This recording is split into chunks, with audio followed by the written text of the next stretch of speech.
এই রোহি, রোহি, মা তাড়াতাড়ি ওঠ। আম্মু, উফ, যাও তো, আর একটু ঘুমাতে দাও। আজকে না তোর ভার্সিটিতে প্রথম ক্লাস, উঠ তাড়াতাড়ি, না হলে যে আজকে লেট হয়ে যাবে। আম্মু, তুমি আরো আগে ডাক দেবা না? কত লেট হয়ে গেল।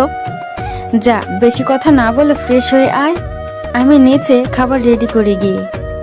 ওকে আম্মু। চলুন ফ্রেশ হতে হতে এখন আপনাদের পরিচয়টা বলি। রুহির বাবা মায়ের একমাত্র আদরের মেয়ে, আর তাই দুষ্টু অনেক। আর এতক্ষণ ভার্সিটির যে কথা হচ্ছিল আসলে সে সেখানে পড়েনি, চাকরি করবে, তাই আজ থেকেই জয়েন করবে। বাকি কথা পরে জেনে নিন। উফ, অনেক লেট হয়ে গেল আম্মু, নাস্তা দাও তাড়াতাড়ি, আমি বের হবো এখনই। রুহি তাড়াতাড়ি নাস্তা করে বের হয়ে যাচ্ছে।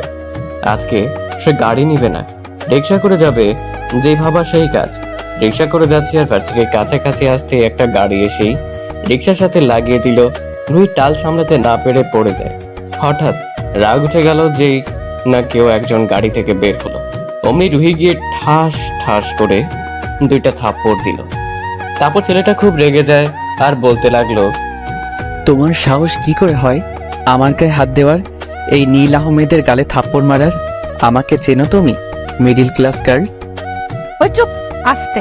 একে তো ভুল করেছিস, তার উপর আবার গলা উঁচিয়ে কথা বলস। তোর এই ফালতু কথা আর একজনকে শোনাস না। আর শোন, মিডিল ক্লাসরাও মানুষ, সবাইকে সম্মান দিয়ে কথা বলতে হয়। আর মনে হয় আপনি জানেন না। চুপ। রুহি আর কোনো কথা না বলে চলে যাচ্ছে, কারণ তার টাইম মতো ভার্সিটিতে থাকতে হবে, কারণ আজই তার প্রথম ভার্সিটি ক্লাস। তাই সে চলে গেল।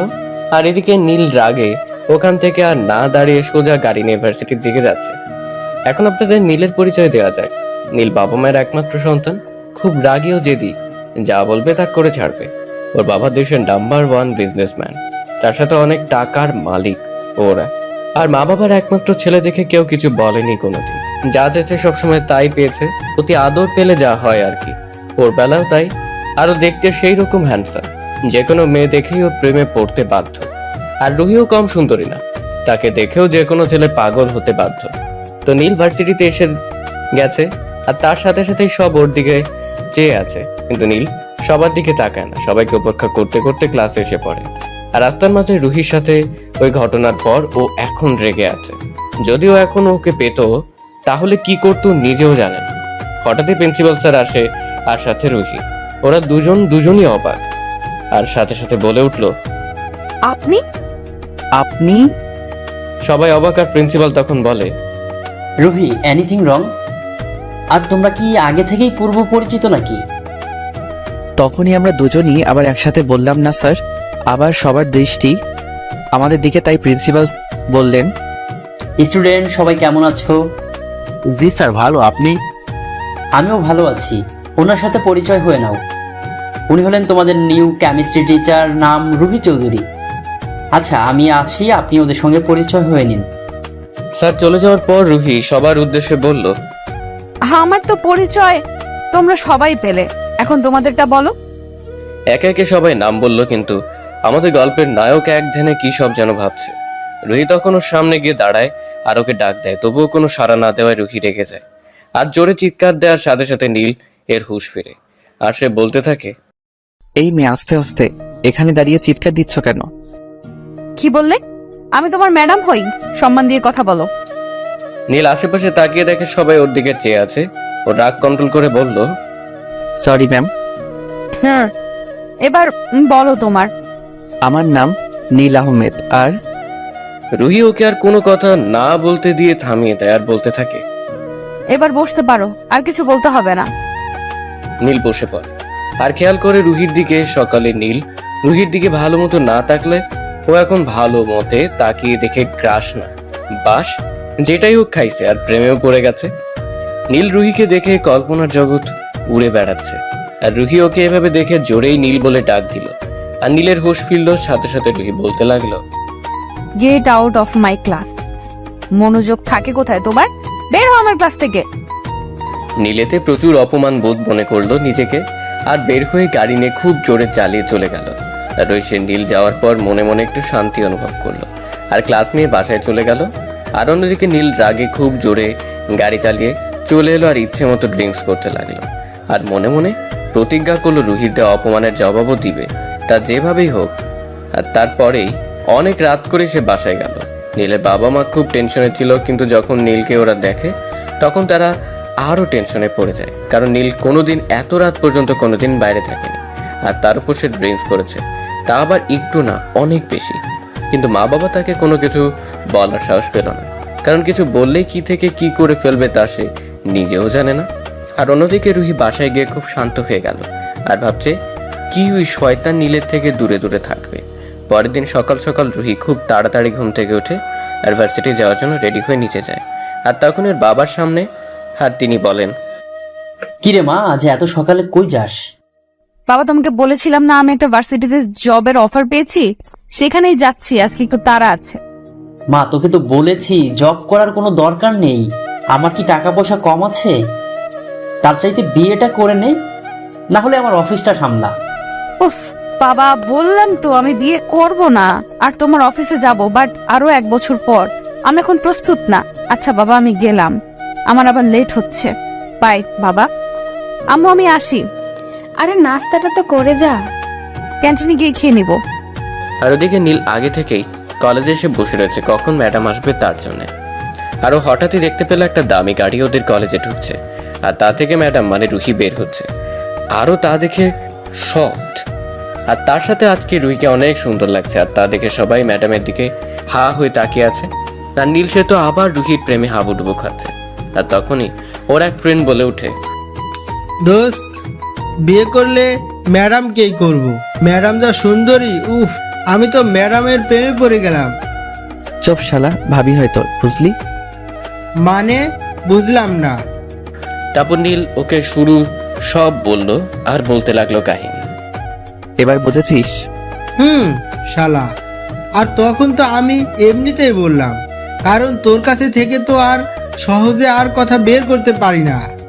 তাহলে শেষমেশ তাহলে রাগী বদমেজাজি সব মেয়ের বাস থুকু ক্রাশ, সে আমাদের রাগী ম্যামের প্রেমে পড়েছে। তাহলে ট্রিট দিবি, চল। কি আর করার, ওদের সবাইকে ট্রিট দিতে হলো ওর। তারপরও ক্লাসে গেল, আর যেতে যেতে বুদ্ধি করলো আগে রুহিকে শাস্তি দিবে, তারপর নিজের করে নিবে। যদি না রাজি হয়, না হয়, তাহলে জোর করে হলেও বানিয়ে দিবে। তা যা করা লাগে ও তা করবে। এই ভেবে ও কিছু কলা কিনলো, আর ওর বন্ধুদের সবাইকে রেখে চলে এসে এসব কলার ছোলাগুলো সিঁড়িতে এক এক জায়গায় ঝরিয়ে রাখলো। আর তখনই রুহি আসতে লাগলো, আর রুহি সিঁড়িতে কোনো দিক না তাকিয়ে উঠতে গিয়ে ঠাস। কি ভাবছেন? হ্যাঁ, যা ভাবছেন তাই হয়েছে। রুহি পড়ে গেছে, আর নীল তখন হাসতে হাসতে বের হলো আর বলতে লাগলো, এটা আমাকে ওই দিন থাপ্পড় আর অপমান করার জন্য। রুহি কিছু বলছে না, শুধু নীরবে কাঁদছে। আর নীল এর তখন মায়া হলো, আর খারাপও লাগলো। তখনও রুহির কাছে ওকে ধরতে গেলে রুহি ওকে ধাক্কা মেরে চলে যায়, আর নীল বোকা হয়ে যায়। ও ক্লাসের টাইম হয় ক্লাসে চলে যায়, কিন্তু ক্লাসে আজকে রুহি ক্লাস নিতে আসে না। তা দেখে আর নিজেকে খুব অপরাধী হিসেবে মনে করে। ক্লাস শেষ হলে জানতে পারে রুহি ছুটি নিয়ে বাসায় চলে যায়। আর এদিকে নীলও বাসায় চলে যায় আর ভাবতে থাকে আজ ওর জন্যই রুহি কষ্ট পেয়েছে। ও কি করে ভুলে গেল যাকে ও ভালোবাসে, তাকে কিভাবে ও এত কষ্ট দিতে পারলো। নিজেকেই নিজের কাছে খুবই অপরাধী মনে হচ্ছে। না, কাল গিয়ে রুহির কাছে গিয়ে মাপ চাইতে হবে। তারপরের দিন নীল সকাল হতেই ভার্সিটির জন্য রওনা হলো। খুব সকাল সকাল ওর মা বাবাকে ঘুম থেকে উঠতে দেখে খুব অবাক হয়ে যায়, কারণ ও কোনোদিনও এত সকাল সকাল ঘুম থেকে উঠে না। তারা দুজনেই অবাক, আবার এক হিসেবে খুশিও হলো। ওর মা ওর বাবাকে বলতে লাগলো, তাহলে এতদিনে ছেলেটা আমার ভালো হতে চললো। আর এদিকে নীল যে ভার্সিটিতে এসে সে কখন থেকে বসে আছে, কিন্তু রুহির কোনো খবর নেই। তারপরও ক্লাস আরম্ভ হওয়ার কারণে ক্লাসে চলে যায়, কিন্তু আজও রুহি আসে না। তাই দেখে নীল আর ক্লাস না করে সোজা বের হয়ে যায় এবং প্রিন্সিপালের রুমে চলে যায়। আর স্যার ওকে দেখে বলে, নীল বাবা, কোনো সমস্যা? না স্যার, রুহি ম্যাম কি আজ আসেনি? না, ও তো অসুস্থ, তাই 1 সপ্তাহের ছুটি নিয়েছে। কিন্তু কেন বলো তো? না এমনি স্যার। তাহলে আমি আসি স্যার। ওকে। নীল ওখান থেকে চলে আসে। আর কিছু ভালো লাগছিল না, তাই সে আর ভার্সিটি না থেকে সোজা বাসায় চলে আসে। আর রাতে রুহির কথা ভাবতে থাকে। ওর চোখে কোনো মতেই ঘুম আসে না, তাই ওর রুমের বারান্দায় চলে যায় গিটার হাতে নিয়ে। ও আপনাদের তো বলাই হয় নাই, নীল অনেক সুন্দর গানও গাইতে পারে। তো বারান্দায় বসে ব্ল্যাক কফি খেতে খেতে গান গাইতে লাগলো।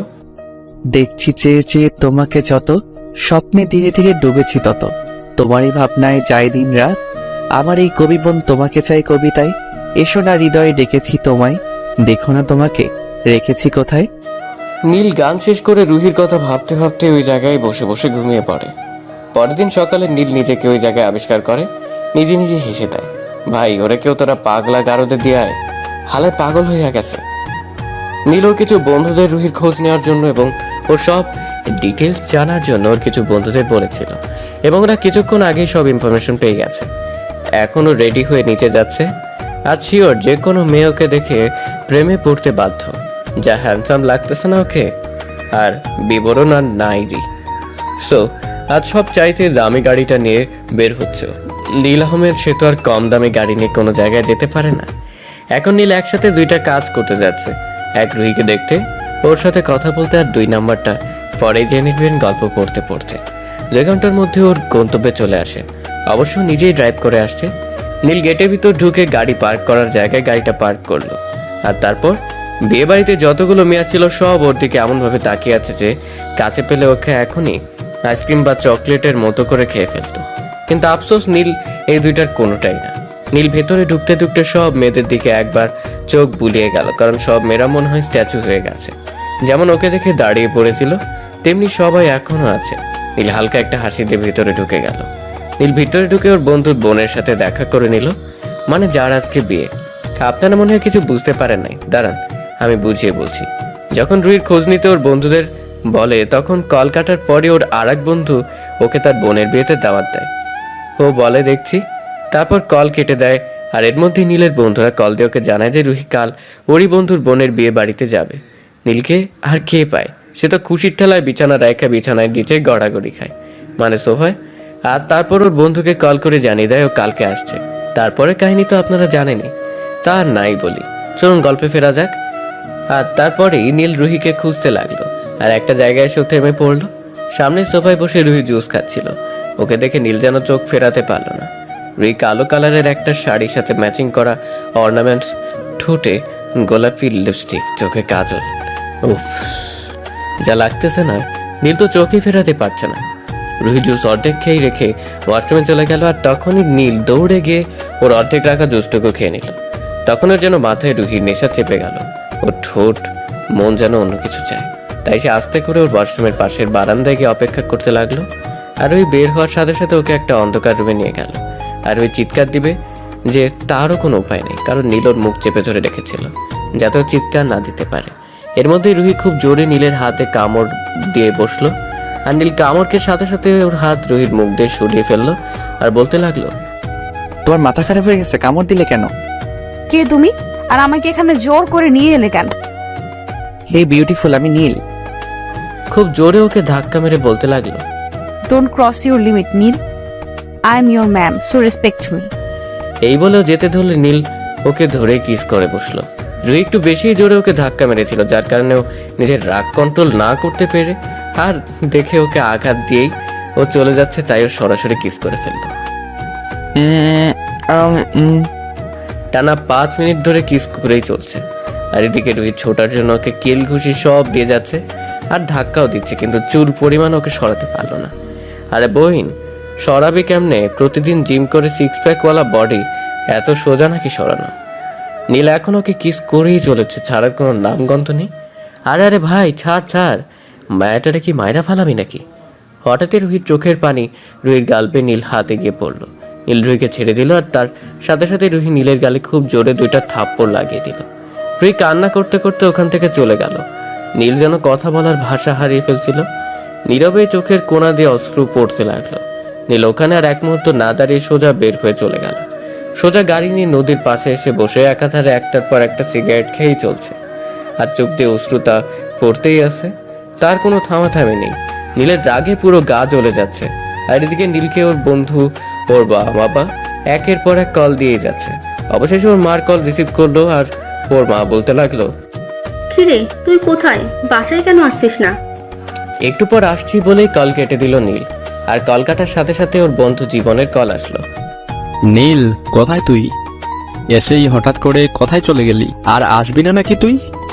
না, আমি এখন আর আসবো না, অন্য একদিন আসবো।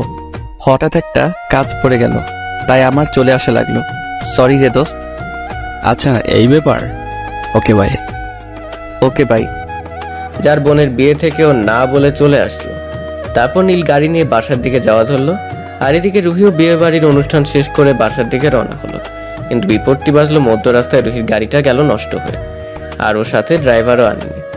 আর আশেপাশে কোনো গ্যারেজও নেই যে গাড়ি ঠিক করতে দেবে, আর ফোনেও চার্জ নেই যে বাসার ড্রাইভারকে কল দিয়ে জানাবে ওকে নিতে আসতে। ও বুঝতে পারতেছে না এখন কি করবে। এর মাঝে কতগুলো মাতাল ওখান থেকে যাচ্ছিল, আর রুহিকে রাস্তায় একা পেয়ে ওর ইজ্জত নেওয়ার জন্য যে ওর পিছু ধাওয়া করলো, আর রুহি দৌড়াতে লাগলো আর হেল্প হেল্প হেল্প বলে চিৎকার করতে লাগলো। এর মাঝে নীলও ওখান থেকেই যাচ্ছিল, আর রুহির গলা শুনে ওর সাথে সাথে ওখানে থেমে গেল, আর এই মাতালদের পিছু নেওয়া শুরু করলো। নীল ওদের কাছে যাওয়ার আগেই দেখলো মাতালদের মধ্যে একজন রাস্তায় মার খেয়ে গড়াগড়ি খাচ্ছে। আরও সামনে তাকিয়ে দেখে রুহি আর একজন বাহুদুরে আবদ্ধ, আরও তা দেখে খেসে গেল। আর মাতালদের মাঝখান দিয়ে একজন বলতে লাগলো, ওই আমাদের জিনিস আমাদের ফেরত দিয়ে দে, আর এখান থেকে বাসা চাইলে যা, মেয়েটিকে রেখে। তখন ছেলেটি বলতে লাগলো, আচ্ছা, তাই পারলে ওর গায়ে কেউ হাত দিয়ে দেখ, তাহলে তোদের অবস্থা আমি কি করি তাও দেখ। ওই মার শালাকে, আজ ওকে মেরে তারপরে মেয়েটির সাথে সারা রাত প্রাপ্তি করবো। ছেলেটি হালকা একটা মুচকি হাসি দিয়ে সামনে এগিয়ে গেল, আর ওদের এক একটাকে খুব নির্মমভাবে মারা শুরু করলো। ওদের সবাইকে মারতে মারতে আধমরা করে ফেলেছে, আর তা দেখে রুহি অনেকটা ভয় পেয়ে যায়, কারণ ওকে এত রাখতে এর আগে আর কখনো দেখেনি। আর ছেলেটিকে গিয়ে থামাতে লাগলো, কিন্তু ও তো থামছেই না, মারার কাজ করতেই রয়েছে। আর কোনো উপায় না পেয়ে রুহি ওর কসম দিয়ে ওকে থামিয়ে দেয়। ছেলেটির আগে ফুসতে ফুসতে একবার রুহির দিকে আর একবার ওই মাতালগুলোর দিকে তাকায়, আর তারপর মাতালগুলোর উদ্দেশ্যে বলতে থাকে, আজ রুবির জন্য তোরা বেঁচে গেলি, না হলে তোদের আজ মেরেই ফেলতাম। আর ইতিমধ্যে রুহি অনেক ক্লান্ত আর এত সব ঝামেলার জন্য অজ্ঞান হয়ে যায়। আর ছেলেটি ওকে ধরে ফেলে, আর তারপর ওকে ধরে নিয়ে গাড়িতে করে চলে গেল। আর এদিকে নীল ওদের আর ওই ছেলেটির এসব দেখে অবাক হয়ে যায়। আর পরক্ষণেই ওর ওই মাতালগুলো রুহির সাথে যে খারাপ আচরণ করছিল ওর জন্য ওদের ওইখানেই রিভলভারটা বের করে ওই জায়গায় মেরে ফেলে দিল। আর কাকে যেন ফোনে বললো ওই ছেলেটির সব খোঁজ নেওয়ার জন্য, আর রুহির সাথে ওর সম্পর্ক কি তা জানার জন্য, আর লাশগুলো যাতে ওই জায়গা থেকে সরিয়ে ফেলে। তারপর গাড়ি নিয়ে ওখান থেকে সোজা বাসায় চলে গেল। আর এদিকে রুহিকে বাসায় এনে ওর বেডরুমে ওকে শোয়ানো হলো, কিন্তু রুহি জ্ঞান না ফেরা ওই ছেলেটি ডাক্তারকে বাসায় আসতে বলল। আর রুহির মা বাবা রুহির এই জ্ঞান না থাকার জন্য নানান ধরনের প্রশ্ন জিজ্ঞেস করতে থাকে ওই ছেলেটিকে। বাবা, আমার মেয়ের কি হয়েছে?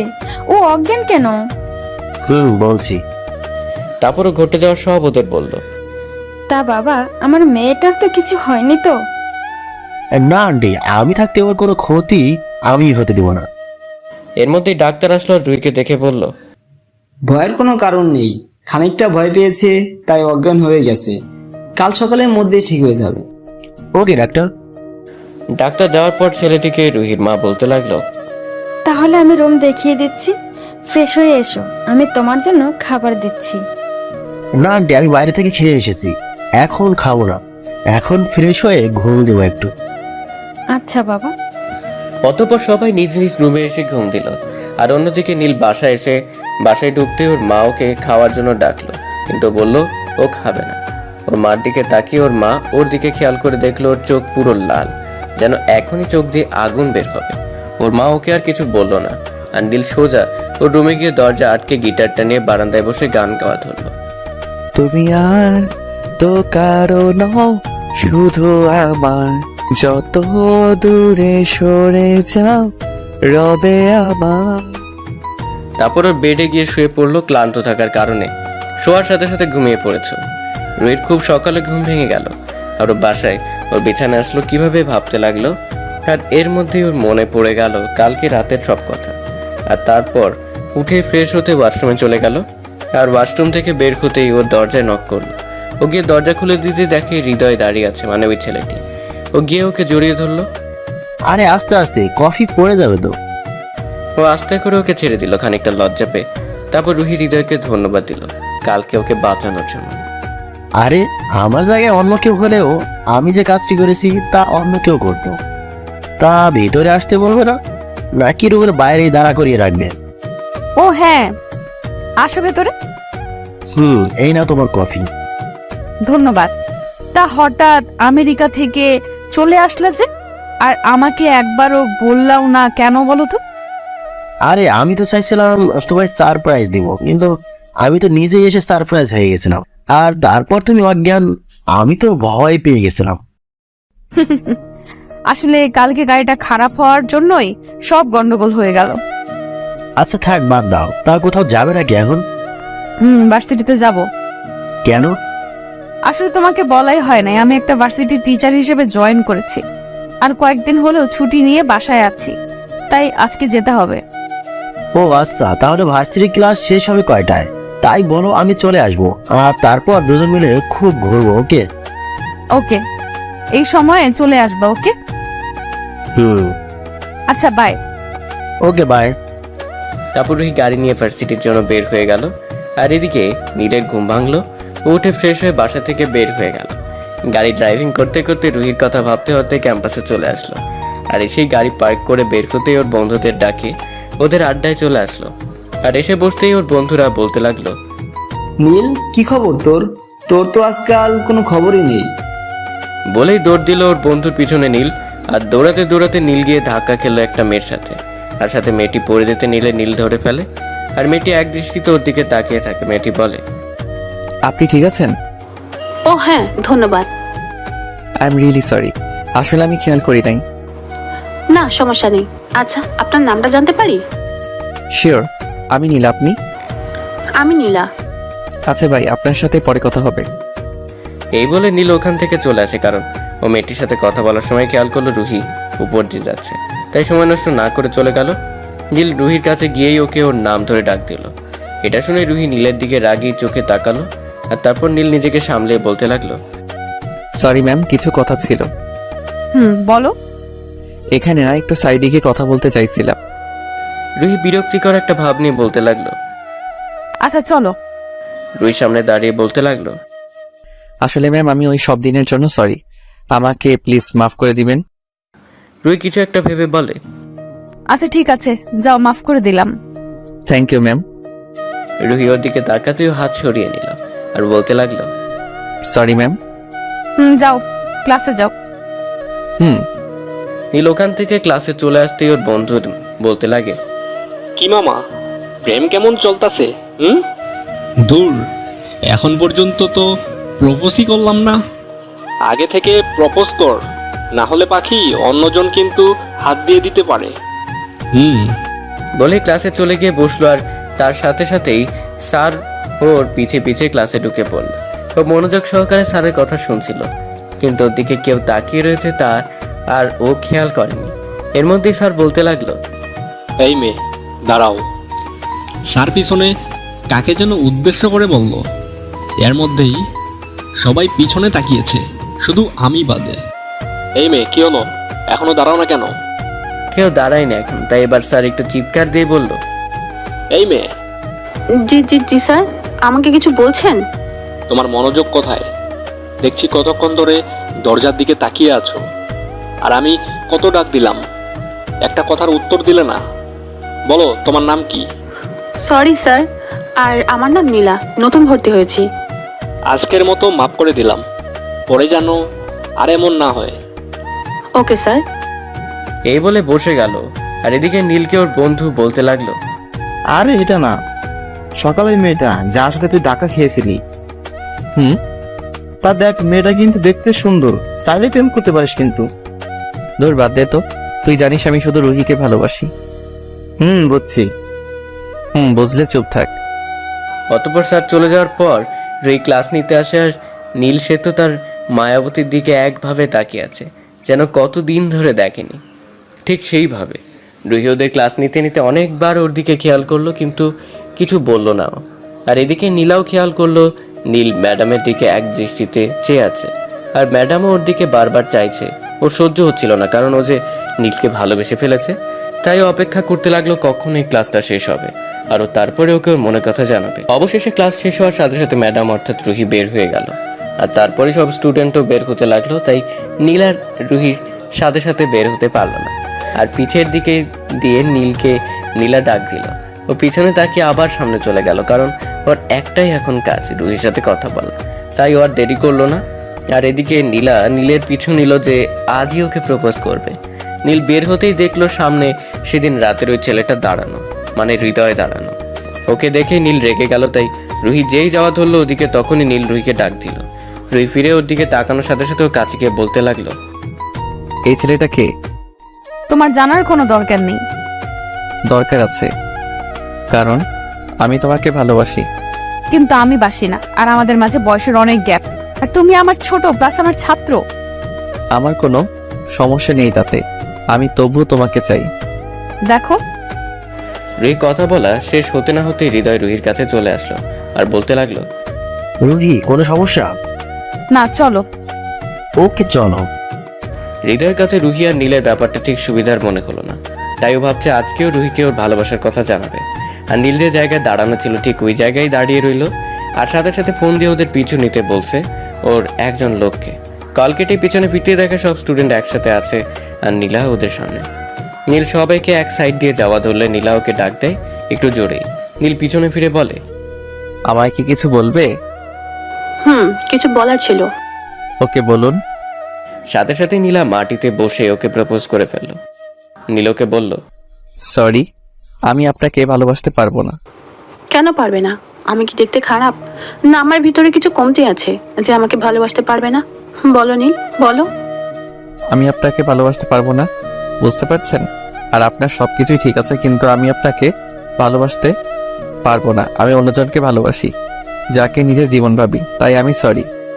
এই বলে ওখান থেকে যাওয়া ধরলে নীলা ওকে জড়িয়ে ধরে বলতে থাকে, না, তুমি শুধু আমার, অন্য কারো না। নীলাকে নিজের থেকে না সরাতে পেরে ওকে ধাক্কা মেরে সরিয়ে আর রাগে গিয়ে ওকে থাপ্পড় মেরে দেয় আর বলতে থাকে, ঠাস ঠাস, আমার আশেপাশে আসার চেষ্টা করবে না। এই বলে ও চলে আসে আর নীলা কাঁদতে কাঁদতে ওখান থেকে চলে যায়। আর এদিকে রুহিকে নিয়ে নীল নানান জায়গায় ঘুরতে থাকে, আর ঘুরতে ঘুরতে কখন যে রাত হয়ে গেছে তা রুহি খেয়ালই করেনি। কখন খেয়াল করলো তখন হৃদয়কে রুহি বলতে লাগলো, চলো হৃদয়, এখন বাসায় যাই, আমার আর ভালো লাগতেছে না। হ্যাঁ যাব, আগে একটা জায়গায় যাব, তোমাকে কিছু দেখানো বলার আছে। আচ্ছা। আর অন্যদিকে নীলের ইনফরমার নীলকে প্রতি মুহূর্তের খবর ওকে বলতে থাকে, আর নীলকে ওর ইনফরমার সব বলার পর আর দেরি না করে সোজা ওই জায়গায় চলে যায়। আর এদিকে রুহি নিয়ে হৃদয় একটা বড় রেস্টুরেন্টের সামনে গিয়ে থামে আর বলতে থাকে, আমি ভিতরে দিয়ে একটু আসছি, তুমি একটু ওয়েট করো। ওকে। যে হৃদয় ভিতরে যায় তখনই নীল এসে ওকে ওখান থেকে নিয়ে যায় অজ্ঞান করে, কারণ ও জানে রুহি এমনিতেই ওর সোজা কথায় ওর সাথে যাবে না, তাই ওর বাধ্য হয়ে কাজটি করা লাগলো। আর হৃদয় সে ভিতরে সব আগেই আয়োজন করে রেখেছিল, ভিতরে এটাই দেখতে গিয়েছিল যে সবকিছু ঠিক আছে কিনা। আর যখন রুহিকে নিতে আসবে তখনই ও দেখে রুহি নেই। ও পাগলের মতো ওকে খুঁজতে লাগলে অবশেষে ওকে না পেয়ে পুলিশকে ইনফর্ম করতে বাধ্য হয়। আর অন্যদিকে নীল ওকে নিয়ে সোজা কুয়াকাটা চলে আসে, আর তারপরে ওকে নিয়ে একটা রুম বুক করে ভিতরে নিয়ে যায়। পরে রুমে গিয়ে ওর জ্ঞান ফেরানোর চেষ্টা করে, আর তার সাথে সাথে ওর জ্ঞান ফিরে আর ও নীলকে এক রুমে দেখে চিৎকার দিয়ে বলে ওঠে, আমি কোথায় আছি আর তুমি আমাকে কেন অজ্ঞান করে নিয়ে এসছো এখানে, বলো।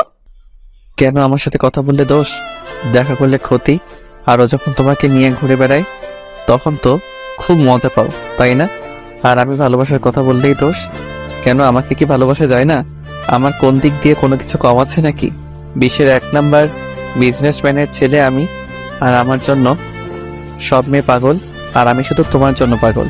এই নীল আহমেদ আজ পর্যন্ত কাউকে ভালোবাসিনি, শুধু তোমায় ছাড়া। তোমায় পাগলের মতো ভালোবাসি, আর তুমি তো আমায় ভালোবাসছই না, উল্টা ওই ছেলেটার সাথে ঘুরে বেড়াচ্ছ। জেনে রাখো, তুমি শুধু আমার আর কারো না। খুব জোরে চিৎকার দিয়ে ওঠে নীল, যা শুনে রুহি ভয় কেঁপে ওঠে আর বলতে থাকে, তোমাকে আমি কোনোদিনও ভালোবাসবো না, তুমি আমার শুধু ছাত্র, এর বেশি কিছু নয়। আমি তোমায় কখনো ভালোবাসবো না, আর শুনে রাখো, ওই ছেলেটাকে আমি ভালোবাসি, আর ওর নাম নীল, যে আমার ভালোবাসা। আমি ওকে শুধু ভালোবাসি। আর সরো, আমি বাসায় যাব। রুহিকে মিথ্যা বললো কারণ ও চায় না যাতে ওর আর নীলের মাঝে কোনো সম্পর্ক গড়ে উঠুক, আর ও যেন ওকে ভুলে যায়। কিন্তু না, নীল এখন এর চাইতেও আরও রেগে গিয়েছে, আর রাগের মাথায় ওর এমন কিছু করে ফেলবে তা কেউ কখনো ভাবতেও পারেনি। রোয়েন সোজা গিয়ে ওর শাড়ির এক টানে খুলে রুহিকে ফেলে ওর এই কাজ দেখে রুহি ওকে সজোরে একটা থাপ্পড় মেরে বসে।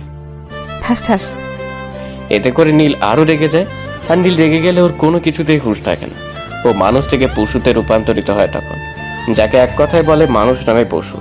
নীল ওর কাছে গিয়ে ওর সব জামা কাপড় খুলে ফেলে, আর রুহি ওর ইজ্জত বাঁচাতে বারবার নীলের কাছে বলতে থাকে, প্লিজ আমার এই ক্ষতি করো না। আমি তোমার কাছে আমার ইজ্জত ভিক্ষা চাইছি। আমার এই সর্বনাশ তুমি করো না প্লিজ। রুহি কান্না করতে করতে বলতে থাকলো, কিন্তু নীল ওর কোনো কথাই শুনলো না। ওর উপর ঝাঁপিয়ে পড়ল আর সতীত্ব ওর কাছ থেকে কেড়ে নিল। আর রুহি কাঁদতে কাঁদতে একসময় নিজের সতীত্ব নীলের কাছে সঁপে দিল।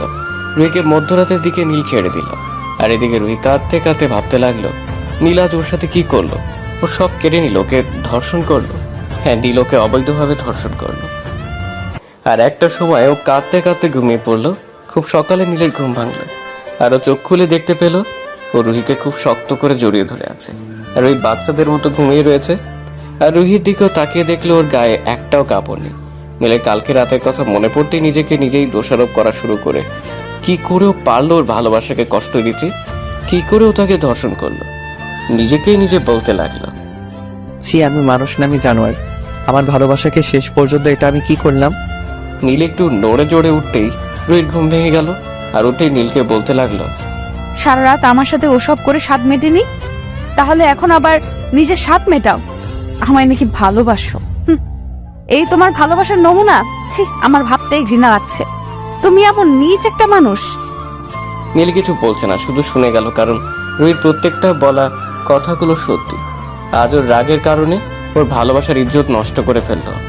আর রুহির এসব কথা শুনে নীল ভাবতে থাকে, না, এখন আর দেরি করা যাবে না, আজই আমি ওকে বিয়ে করব। ও রুহিকে নিজ হাতে রেডি করিয়ে দেয়। কিন্তু রুহি কিছুতেই নীলের কথা শুনতেছিল না, তাই ধমক দিয়েই ওকে রেডি করিয়ে দিল। আর নীলও রেডি হয়ে বের হলো। ওর মূল উদ্দেশ্য আজই রুহিকেও ও বিয়ে করবে। আর রুহি গাড়িতে বসে একটা কথাও বলেনি। নীল গাড়ি ড্রাইভ করতে করতে কাকে যেন ফোন দিয়ে সব রেডি করে রাখতে বললো। ওরা এসে গেছে কাজী অফিসের সামনে। আর নীল নেমেই রুহিকে কাজী অফিসের ভিতরে নিয়ে গেল। কিন্তু রুহি কিছুতেই ভিতরে যেতে চাইছিল না। তবুও নীলের জন্য বাধ্য হয়ে ভিতরে ঢুকলো আর বলতে লাগলো, এখানে আমাকে কেন নিয়ে আসছো? নীল কিছু না বলে ওকে নিয়ে ভিতরে ঢুকতে লাগলো। ও আবার একই প্রশ্ন করতে লাগলো, তাই নীল বলল, চুপ, একটাও কথা বলবে না, শুধু আমার সাথে সাথে আসো। রুহি নীলের পিছনে পিছনে ভিতরে ঢুকলো। আর ভিতরে দেখলো নীলের কিছু বন্ধু দাঁড়ানো। আর নীল কাজীকে বলতে লাগলো বিয়ে পড়াতে। রুহি তখনই দেখে ওর পাশেই ফল কাটার ছুরি, যা একটু আগেই কাজী সাহেব ফল কেটে খেয়ে সরাতে ভুলে গেছিল। আর সেটাই রুহি হাতের কাছে পেয়ে নীলকে হুমকি দিল, যদি ওকে বিয়ে করতে চায় তাহলে নিজের জীবন শেষ করে দেবে। নীল রুহিকে তখন বলতে থাকে, রুহি, এই কাজ ভুলেও করো না, কারণ যদি এই কাজ করো তাহলে তোমার মা বাবার ক্ষতির জন্য তুমি দায়ী হবে। মানে? মানেটা খুব সহজ, যদি আমাকে না বিয়ে করো তাহলে তোমার মা বাবাকে আমার লোকেরা মেরে দিবে। রুহি ভয় ওর হাতের চাকু নিচে ফেলে দিয়ে বলতে থাকে, প্লিজ ওদের কিছু করো না, আমি তোমার সব কথায় রাজি। এই তো ভালো মেয়ে, কাজী সাহেব বিয়ে পড়ান। অতঃপর ওদের বিয়ে হয়ে গেল। বিয়ে শেষ হতে কাজী অফিস থেকে নীল রুহির হাত ধরে বের হলো। ওরা বের হতে ওদের সামনে এলো পুলিশের কয়েকটা গাড়ি। আর নীল একটুও চমকায়নি, বরং ডেভিল হাসি দিয়ে রুহির কানের কাছে মুখটা নিয়ে বলল, রুহি, তোমার বাবা মা কিন্তু এখনো আমার কাছে, তাই যা বলার বুঝে শুনে বলো, ঠিক আছে? চুপ। এর মধ্যে পুলিশ বন্দুক ধরে ওদের সামনে আসলে নীল বলল, পুলিশ অফিসার, এনিথিং রং? হ্যাঁ, আপনাদের সবার আমাদের সাথে থানায় যেতে হবে। কিন্তু কেন? আমাদের অপরাধ, আর এর থেকেও বড় কথা, আপনি আমায় চিনেন। আপনাকে আমার চেনার কোনো প্রয়োজন নেই। আর আপনাদের এই কারণে নিয়ে যেতে চাইছি যে আপনারা রুহি ম্যাডামকে অপহরণ করেছেন, এবং এটা আমাদের বলা হয়েছে। হোয়াট? আপনার মাথা ঠিক আছে? আমি বা আমরা রুহিকে অপহরণ করব কেন? ইভেন ও আমার এখন ওয়াইফ। আর বিশ্বাস না হলে রুহিকেই প্রশ্ন করে দেখুন। ম্যাডাম, আপনিই বলুন। কিছুক্ষণ চুপ থেকে রুহি বলতে লাগলো, জি, নীল আমার স্বামী, আর আমরা কিছুক্ষণ আগে বিয়ে করেছি, আর তা নিজের ইচ্ছেতেই। তাহলে আপনি কাউকে কিছু না বলেই উধাও কেন হয়ে গিয়েছিলেন? আসলে আমার ইচ্ছে ছিল আমরা পালিয়ে বিয়ে করব, তাই কাউকে কিছু না বলে এখানে চলে এসেছি। ওকে, তা মিস্টার আপনি কে? আমি নীল আহমেদ, রোহান আহমেদের একমাত্র ছেলে। আপনি বিজনেসম্যান রুহান আহমেদের ছেলে? হ্যাঁ। সরি স্যার, আমি বুঝতে পারিনি, ক্ষমা করে দিবেন। আচ্ছা স্যার, আমরা চলি তাহলে। আসুন। অতঃপর পুলিশ চলে যাওয়ার পর নীল ওর বন্ধুদের সাথে বিদায় দিয়ে রুহিকে নিয়ে গাড়িতে বসলো। ওরা আর ওখানে এক মুহূর্ত থাকবে না, সোজা ঢাকায় চলে যাবে। নীল গাড়িতে বসে ড্রাইভ করতে করতে বলতে লাগলো, বাহ, আমার বউ হবার পর তো আমার জন্য ভালোই মিথ্যা বলতে পারলে। ওটা তোমায় বাঁচাতে নয়, আমার মা বাবাকে বাঁচাতে। তা না হলে আমি নিজের হাতে তোমাকে মেরে দিতাম। তাও ভালো, অন্তত পক্ষে বলেছো তো, তা যেভাবেই বলো আমি তাতেই খুশি। রুহি আর কিছু বলল না, চুপ করে রইল আর মনে মনে বলতে লাগলো, তোকে আমি কখনো মাফ করব না। অন্তত পক্ষে তোর মতো কোনো ধর্ষক কারো স্বামী হতে পারে না। তোকে আমি ঘৃণা করি, শুধু ঘৃণা। যতই ঘৃণা করো আমাকে ভালো, ঠিকই আমায় বাঁচতে হবে তোমাকে। রুহি ওর কথা শুনে ওর দিকে তাকিয়ে আবার জানালার দিকে তাকালো, কিছুই বলল না। কিছুক্ষণ পর নীল ড্রাইভিং করার সময় খেয়াল করলো রুহি ঘুমিয়ে পড়েছে। ওকে নিজের কাছে এনে এক হাত দিয়ে নিজের বুকের সাথে মিশিয়ে জড়িয়ে ধরে ড্রাইভিং করার দিকে মন দিল। ওদের উদ্দেশ্য এখন যত দ্রুত সম্ভব ঢাকা পৌঁছানো। সকাল 10টা বাজে আনুমানিক। তখন রুহির ঘুম ভাঙার পরও নিজেকে আবিষ্কার করলো একটা রুমে, কিন্তু এই রুমটা কার বা কাদের বাসায় আছে তাই ও বুঝতে পারলো না। রুহি বিছানার সামনে তাকাতে দেখলো ওর অনেকগুলো ছবি দেওয়ালে টাঙানো।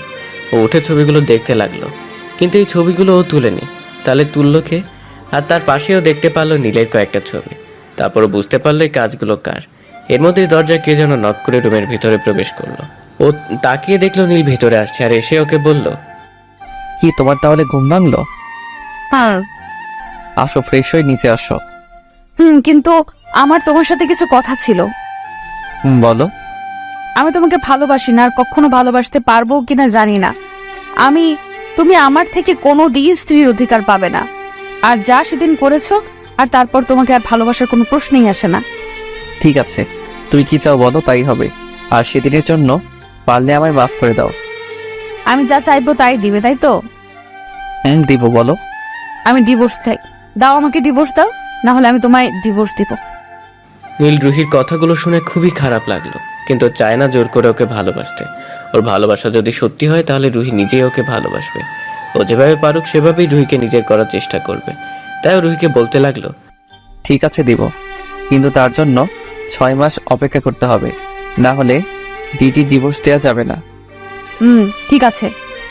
আমি আমার বাসায় যেতে চাই। আর এই বাসা কার? আমি এখানে থাকবো না। তা যেতে পারবে, কিন্তু একেবারের জন্য নয়, কিছুদিনের জন্য। কারণ আমাদের ডিভোর্স দেওয়ার আগ পর্যন্ত তুমি কোথাও যেতে পারবে না। আর হ্যাঁ, তোমার মা বাবা আমাদের বাসায় কিছুক্ষণের মধ্যেই আসছে, আর রেডি হয়ে নিচে আসো। আর হ্যাঁ, প্লিজ আমার মা বাবার সামনে একটু নর্মাল ব্যবহার করিও, না হলে তাদের কষ্ট আর সম্মান নষ্ট হবে। আমার এই অনুরোধটা প্লিজ রাখো। ঠিক আছে।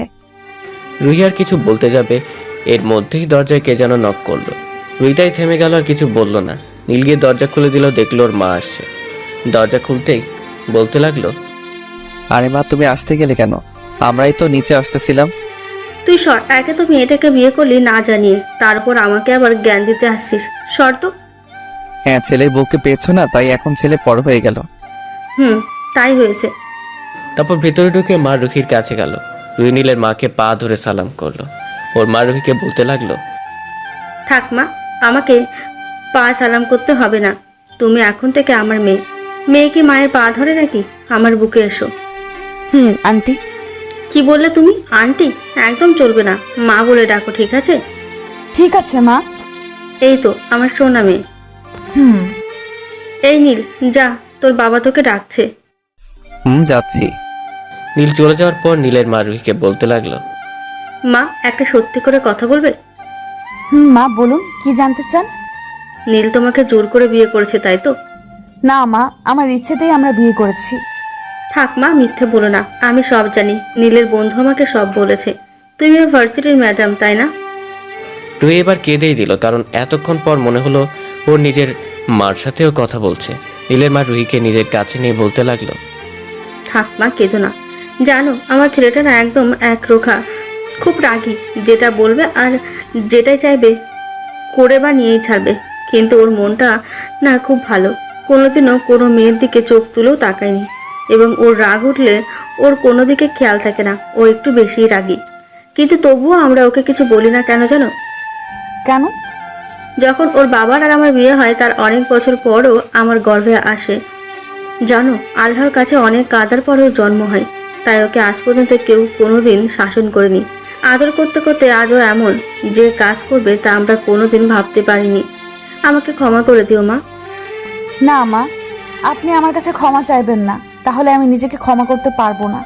আপনি তো এখন থেকে আমারও মা, আর মেয়ের কাছে কি মা কোনোদিন মাফ চায় বলুন? তা এখন থেকে আমাকে তুমি করে বলবে, ঠিক আছে মা? জি মা, বলবো। এই তো আমার লক্ষ্মী মেয়ে। হুম। আর হ্যাঁ, পারলে আমার পাগল ছেলেটাকে একটু ভালোবেসো, কারণ ও যে তোমায় ছাড়া মরে যাবে। বড্ড ভালোবাসে আমার ছেলেটা তোমায়। ওকে একটু মানুষ করো, আর দেখবে তাহলে ও তোমায় মাথায় করে রাখবে। হুম। আচ্ছা মা, তুমি রেডি হয়ে নিচে আসো, আমি খাবার রেডি করছি। আর একটু পর তোমার মা বাবা আসবে। ঠিক আছে মা, আমি রেডি হয়ে আসছি। তারপর নীলের মা চলে গেল আর রুহি ভাবতে লাগলো ওর অবশেষে কষ্ট বোঝার জন্য একজন মানুষ হলো। তারপর ও ওয়াশরুমে ফ্রেশ হতে চলে গেল, আর এদিকে নীল ওর বাবার কাছে গিয়ে কিছুক্ষণ বকা খেলো। আর ওর বাবা বলতে লাগলো, তোর থেকে আমরা এই সব আশা করিনি। একটা মেয়ের ইচ্ছার বিরুদ্ধে কিভাবে তুই ওকে জোর করে বিয়ে করলি? নীল শুধু চুপ করে শুনছে। ওর বাবা আবার বলতে লাগলো, আমি ওর বাবা মাকে বলে দিয়েছি, ওরা আসছে। ওদের সাথে কথা বলে তোদের আবার বিয়ে হবে। যা এখন তুই এখান থেকে। আর শোন, বৌমাকে নিয়ে আমার কাছে আয়। জি। নীল ওর বাবার রুম থেকে বের হয়ে সোজা ওর রুমে চলে এলো। এসে দেখলো রুহিল গোসল করে সদ্য বের হয়েছে আর আয়নার সামনে বসে চুল আঁচড়াচ্ছে। ওর কিরকম একটা নেশা চেপে গেল। ও গিয়ে রুহির কোমর জড়িয়ে ওর চুলের গন্ধ নিতে লাগলো। রুহি টের পেয়ে দেখলো নীল ওর কোমর জড়িয়ে ওর চুলের গন্ধ নিতেছে। নীলের প্রত্যেকটা স্পর্শকে পাগল করে দিচ্ছে। যেই নীল ওকে ঘুরিয়ে কিস করতে যাবে অমনি নীলকেও ধাক্কা মেরে দূরে সরিয়ে দিল আর ঠাস ঠাস করে চড় মেরে দিল। আর বলতে লাগলো, তোকে আমি আমাকে স্পর্শ করতে মানা করেছি না? আমি বলেছি না আমাকে ডিভোর্স দিয়ে দিতে? কোনো অধিকার দিব না আমি তোকে। তারপরও কেন বারবার আমার কাছে আসিস? আর একবার যদি আমার কাছে আসিস তাহলে আমি নিজের জান দিয়ে দেব। একবার আমায় নিয়ে স্বাদ মেটেনি? নীল কিছু না বলে ওর শাড়ির আঁচল উঠিয়ে দিয়ে, সরি, মাফ করে দিও, তোমায় বাবা নিচে নিয়ে যেতে বলেছে, আসো। এই বলে নীল নিজের চোখের জলটা মুছে ফেলে যাতে রুহি না দেখে। নীলকে আজ পর্যন্ত কেউ গায়ে হাত তুলেনি। আর রুহিকে যখন থেকে ভালোবাসার কথা বলেছে সেই থেকেই ও ওর হাতে চড় খেতে খেতে আসছে। তারপর নীল পিছে পিছে রুহিও নিচে চলে গেল। আর বাবার সাথে কথা বলেও রুহির তাদের দুজনকেই পছন্দ হলো, শুধু নীল ছাড়া। অতঃপর ওর খাবার টেবিলে গেল। রুহি দেখলো সব পছন্দের সব খাবার টেবিলে সাজানো। ও অবাক হচ্ছে এই ভেবে যে ওর পছন্দের খাবার নীলের মা কিভাবে জানলো। তখনই নীলের মা বলে উঠল, কি অবাক হচ্ছ? এই ভাবছো বুঝি আমরা কিভাবে জানলাম তোমার পছন্দের সবকিছু, তাই তো? তাহলে শোনো, নীল বলেছে সবকিছু কালকে। রুহি হালকা একটু লজ্জা পেল আর নীলের দিকে চেয়ে এক পলক দেখল। নীল সে খাবার নিয়ে লাড়িয়ে দিচ্ছে নিজের দিকে চেয়ে। রুহি ভাবতে লাগলো এই মানুষটার আর ওর কত রূপ দেখা লাগবো। ও তাই ভেবে পাচ্ছে না যে এর মার ডাকে হুঁশ ফিরল ওর। আর সে বলতে লাগলো, খাও মা। সবাইকে নিজ নিজ রুমে চলে গেল। আর নীল সে চলে গেল ছাদে ওর প্রিয় গিটারটা নিয়ে। আর এদিকে রুহি রুমে ঢুকে সব কিছু ঘুরে দেখতে লাগলো। এর মধ্যে গিটারের শব্দ শুনে অনুসরণ করে উপরে ছাদের দিকে যেতে লাগলো। নীল এক কোনায় বসে নিজ মনে গিটারের সুর তুলছে আর সিগারেট কিছুক্ষণ পর পর টানছে। আর তার শেষে গান ধরলো, तेरे जाने का गम और न आने का गम, फिर जमाने का गम क्या करे, राह देखे नजर रात भर जाग कर, पर तेरी तो खबर ना मिले। নীল গান গেয়ে পাশে ফিরতে দেখে রুই চোখ বুজে গান শুনতেছে। ও উঠে ওর পাশে গিয়ে দাঁড়িয়ে ওকে দেখতে থাকে। রুই কোনো গানের আওয়াজ না পেয়ে পাশে ফিরে তাকাতেই লজ্জা পায়, কারণ নীলর দিকে একভাবে তাকিয়েছিল। আরও সাথে সাথে ওখান থেকে দৌড়ে নিচে চলে যায়। আর রুহি এভাবে লজ্জা পেয়ে চলে যাওয়াতে নীল মুচকি এসে নিচে চলে আসে। আর এর মধ্যেই রুহির মা বাবা চলে আসে, কিন্তু নীল আসে না। আর নীলের মা তাদের বসতে দিয়ে রুহি আর নীলকে ডাকতে ওদের কাজের লোককে উপরে পাঠায়। তাদের কাজের লোক গিয়ে নীলের রুমের সামনে নক করার সাথে সাথে রুহি দরজা খুলে দেয়। আর তখন কাজের লোকটি রুহিকে উদ্দেশ্য করে বলতে থাকে, ভাবি, আপনাদের দুজনরা আন্টি নিচে আইতে কইছে। আচ্ছা তুমি যাও, আমরা আসছি। তারপর কাজের লোক ওখান থেকে চলে আসে আর রুহি ওদিকে নীলকে খুঁজতে লাগলো, কিন্তু ও তো রুমে নেই। তারপর ওর মনে পড়ল নীল তো ছাদে। ওর সাথে সাথে ছাদে গেল আর দেখলো নীল পকেটে 2 হাত দিয়ে আকাশের দিকে তাকিয়ে দাঁড়িয়ে রয়েছে আর পাশে ওর পছন্দের গিটারটা রাখা। রুহি ভাবলো ওকে ডিস্টার্ব করবে না, কিন্তু আবার মনে পড়লো মা তো ওদের যেতে বলেছে নিচে। তারা দেরি না করে ওকে ডাক দিল। কিন্তু নীলের কোনো সারা শব্দ না পেয়ে আবার একটু জোরেই ডাক দিল রুহি। তখন নীল বলল, হ্যাঁ বলো, কিছু বলবে? মা আমাদের নিচে যেতে বলেছে। ঠিক আছে, তুমি যাও, আমি আসছি। আচ্ছা বলে রুহি নিচে চলে গেল। আর তারপর নীলও কিছুক্ষণ ছাদে থেকে নিচে ওর রুমে চলে আসে। আর রুহি নিচে নামতেই দেখে ওর মা বাবা নিচে বসা। ওর মা বাবাকে দেখে সোজা উপর থেকে নিচে নেমে এসে ওর মা বাবাকে জড়িয়ে ধরে। ওর মা বাবা রুহিকে জড়িয়ে ধরে। আর রুহি ওর মা বাবাকে জিজ্ঞেস করে, তোমরা কেমন আছো? ওর বাবাই জবাব দেয়, যেমন দেখছিস তেমনই আছি। তোকে ছাড়া কখনো ভালো ছিলাম নাকি আমরা, তুই বল? আর একবারও কি পালিয়ে বিয়ে করার আগে আমাদের কথা ভাবলি না? আমার মান সম্মানের কথা ভাবলি না কেন মা? আমাদের বললেই তো পারতি, আমরাই তোদের বিয়েটা সব আয়োজন করে খুব ভালোভাবে দিয়ে দিতাম। সরি বাবা, আমাকে মাফ করে দাও। আরে এই দেখো আমার পাগলি মেয়েটা কাঁদছে দেখি। আচ্ছা মা, কাঁদিস না, তোর চোখের জল আমরা সহ্য করতে পারি না। আর আমরা কি তোর উপর রাগ করে থাকতে পারি বল? তবুও। আচ্ছা মা, মাফ করে দিয়েছি, এবার খুশি তো? রুহি বাদে সবাই হেসে দিল রুহির এমন ব্যবহারে। রুহি এতে খানিকটা লজ্জা পেল। অতঃপর রুহির বাবা নীলের বাবাকে বলতে লাগলো, বিআই সাহেব, তার ছেলে মেয়ে তো নিজেরাই বিয়েটা করে নিল, তাই আমি আর কি ভাবছিলাম যে ওদের বিয়েটা খুব ভালোভাবে আবার দিতে। আপনারা কি বলেন? জি, আমরাও তাই ভাবতেছি। আমরা আপনার প্রস্তাবে রাজি। আচ্ছা, তাহলে তো একটা দিন দেখে ওদের ভালোভাবে বিয়েটা দিয়ে দেওয়াই যায়। আচ্ছা বিয়ান সাহেবা, তার জামাই বাবাজি কোথায়? ওকে তো রুহির সাথে নিচে আসতে বললাম। রুহিমা, ও কোথায়? জি মা, ওকে তো ডেকে আসছিলাম আসার সময়। ও বলল ও আসছে, কিন্তু এখনো আসলো না কেন তাই বুঝতে পারলাম না। দাঁড়ান, আমি দেখে আসছি। যেই বলতে উঠতে যাবে সেই ও সিঁড়ির দিকে তাকিয়ে রইল। ওর এভাবে তাকিয়ে দেখা দেখে বাকিরা সবাইও সিঁড়ির দিকে তাকায়। আর সবাই তাকিয়ে দেখলো নীল ব্ল্যাক পাঞ্জাবি, ব্ল্যাক প্যান্ট, চুলগুলো সোজা করে দাঁড়ানো, আর ঠোঁটগুলো গোলাপি, জাস্ট দেখার মতো। এক কথায় হিরো। যে মেয়ে দেখবে প্রেমে পড়বেই সে। রুহি যে নীলের দিকে তাকিয়ে একভাবে যে আছে তা দেখে ওদের মা বাবা মুচকি মুচকি হাসছে। হঠাৎ রুহির খেয়াল হলো সবাই ওকে দেখে মুচকি মুচকি হাসছে। তা দেখেও লজ্জা পেয়ে গেল আর নিজেকে একটু সামনে বসে পড়লো মাথা নিচু করে। এর মধ্যেই রুহি ওদের কাছে চলে এলো আর এসেই সালাম দিল। আর রুহির মা বাবা একসাথে বলল, মাশাল্লাহ, বেঁচে থাকো বাবা। হ্যাঁ বিয়াই সাহেব, আমার মেয়ের জন্য এতদিনে একটা সুযোগ্য ছেলে পেলাম। এরকম আরো অনেক কথা হলো তাদের মাঝে এবং কিছুক্ষণ পর তারা চলে গেল। আর ওদের বিয়ে আবার ঠিক হলো 3 মাস পর হবে। ওরা চলে যাওয়ার পরই রাতের বেলা রুহি নীলের বাবা মাকে বলল, বাবা মা, আমার কিছু কথা ছিল। হ্যাঁ মা, বলো। আসলে আমি আমার চাকরিটা করতে চাই, যদি তোমরা মত দিতে। নীলের মা বাবা একসাথে হেসে দিয়ে বলল, আরে এটা তো ভালো কথা, আমরা রাজি আছি মা। আর তোমার যা দরকার তা সোজা বলে দিবে, ঠিক আছে? রুহি খুব খুশি ওর শাশুড়িকে জড়িয়ে ধরে বলে, ধন্যবাদ মা। তারপরে চলে যায়। উপরে দেখে নীলর ছবির দিকে তাকিয়ে আছে আর ছবি দেখে নিজে নিজেই বলছে, রুহি জানো, তোমাকে না খুব ভালোবাসি, শুধু বোঝাতে পারি না। যদি তুমি বলো না নিজের জীবনটা দিয়ে দিতে, কিন্তু আমি তা পারবো না। কেন জানো? ভালোবাসি তো তোমায়। আমি যদি নিজের জীবনটাই দিয়ে দিই তাহলে তোমার খেয়াল রাখবে কে? তোমাকে ভালোবাসবে কে? আমার মতো কেউই তোমায় পাগলের মতো ভালোবাসতে পারবে না। আর আমার জীবন কেন দিব না জানো? কারণ আমার জীবনটাই তো হলে তুমি। এগুলো সবই নীলের দরজার সামনে দাঁড়িয়ে দাঁড়িয়ে শুনতেছিল। রুহির এই কথাগুলো শুনে খারাপও লাগলো আবার ভালো, কিন্তু কেন লাগলো তাও জানে না। ওর চোখ দিয়ে এমনিতেই পানি পড়ে গেল। ও চোখে হাত দিয়ে দেখলো ওর চোখে পানি, কিন্তু বুঝতে পারলো না কেন ওর চোখ দিয়ে পানি পড়লো। ও চোখের পানি মুছে দরজায় নক করলো। নীল নক করার আওয়াজ পেয়ে চোখের জল মুছে দরজা খুলে দিল। দেখলো রুহি দরজার সামনে দাঁড়ানো।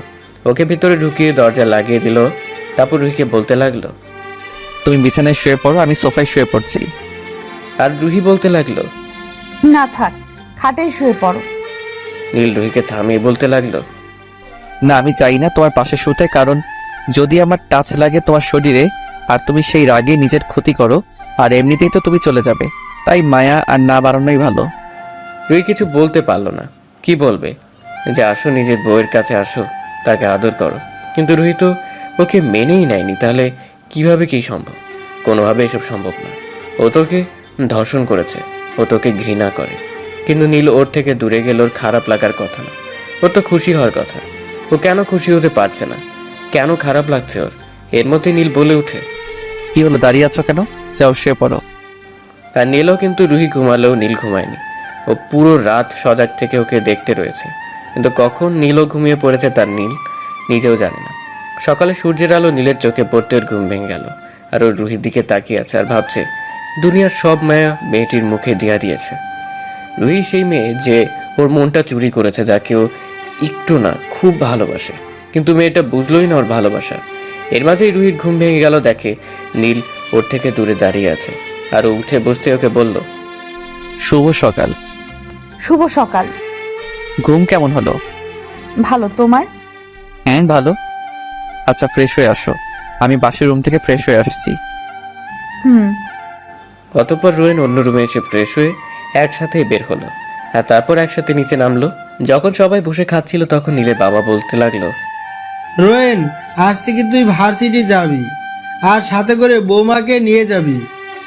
ওকে বাবা। রুহি বা তার শাশুড়ি কেউই কোনো কথা বলল না। খাওয়া শেষ হলে উপরে গিয়ে নীল রুহিকে ওর কাপড় যে জায়গায় রাখা ওই জায়গা দেখিয়ে দিল। তারপর নীল ওই রুম দিয়ে বের হয়ে এলো, আর রেডি হয়ে যখন ওরা একে অপরের সামনে এলো, আশ্চর্যজনকভাবে দুজনেই দেখলো ওরা একই কালারের ড্রেস পরেছে। ওরা এই জিনিসে একটু অবাক হলেও নীলকে দেখা যাচ্ছে ও মনে হয় এতে খুশি হয়েছে। এটা দেখে রুহি যেই আবার ড্রেস পাল্টাতে যাবে তখন ওর বাবা আসলো, আরও যেতে পারলো না। তারপর বাবা ওদের কাছে এসে নীলকে বলতে লাগলো, রুহিকে সাবধানে নিয়ে যাস। বলে ওরা ওখান থেকে চলে আসে, আর রুহি নীল গাড়িতে ওঠে। নীল গাড়ি চালায় আর রুহি পাশের সিটে বসা, আর রুহি নীল বলে, আমাদের ব্যাপারটা জানো, ভার্সিটির কেউ জানে না। এটা বলার সাথে সাথে নীল গাড়ি থামিয়ে ফেলে। এতে রুহি খানিকটা ভয় পেয়ে গেল আর বলতে লাগলো, কি হলো, গাড়ি থামালে কেন? ভার্সিটি চলে এসেছি, নামো, গাড়ি পার্ক করে আসি আমি। ওকে।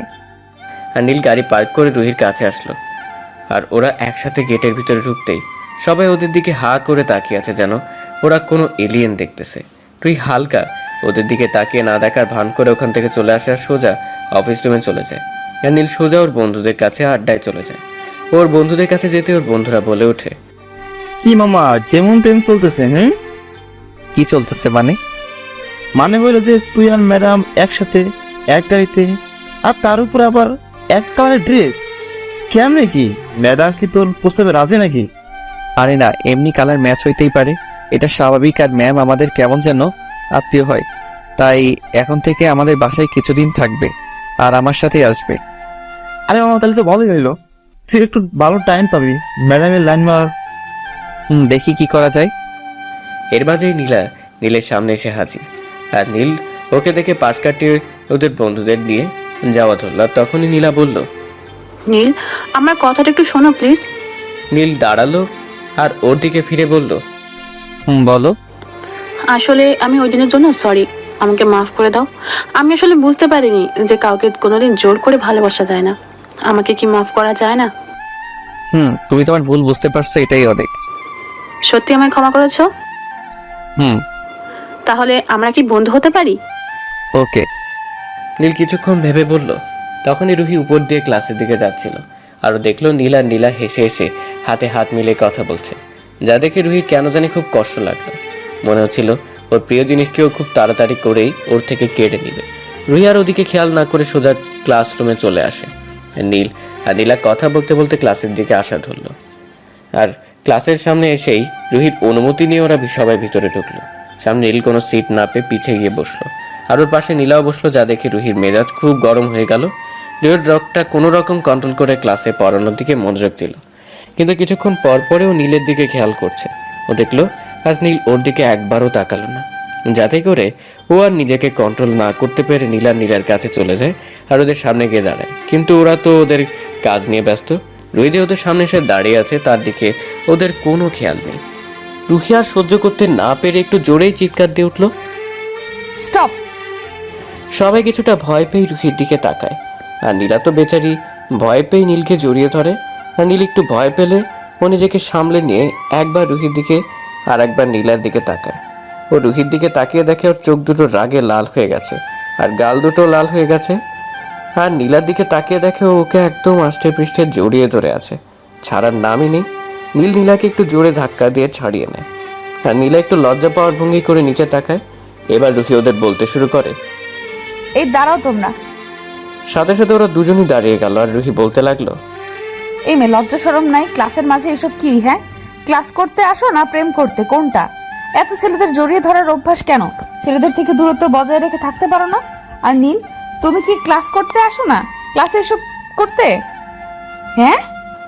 নীলা আর নীল বলে উঠলো, সরি ম্যাম, আর হবে না। রাখো তোমাদের সরি, এখনই বাইরে গিয়ে কান ধরে দাঁড়িয়ে থাকবে দুজনই। ওদের আর কোনো কিছু বলার সুযোগ না দিয়ে নীলকে একদম এক মাথায় আর নীলা এক মাথায় দাঁড়া করিয়ে দিল। আর কত কি দেখবো। তারপর রুহি ক্লাসে চলে আসে আর ক্লাস করতে ভালো না লাগায় ও ওদের পড়া দিয়ে সোজা ক্লাস থেকে বের হয়ে যায়। আর অফিস কক্ষে এসে ভাবতে থাকে, আমি তো ভালোবাসি না, তাহলে আমি কেন ওর পাশে অন্য মেয়ে সহ্য করতে পারি না? না, আমার ওর থেকে দূরে দূরে থাকতে হবে। রুহি মনে মনে এই কথাগুলো চিন্তা করলো। আর এদিকে নীল দাঁড়িয়ে দাঁড়িয়ে ভাবতে লাগলো, ইয়েস, রুহি আমায় আস্তে আস্তে করে ভালোবাসতে শুরু করছে।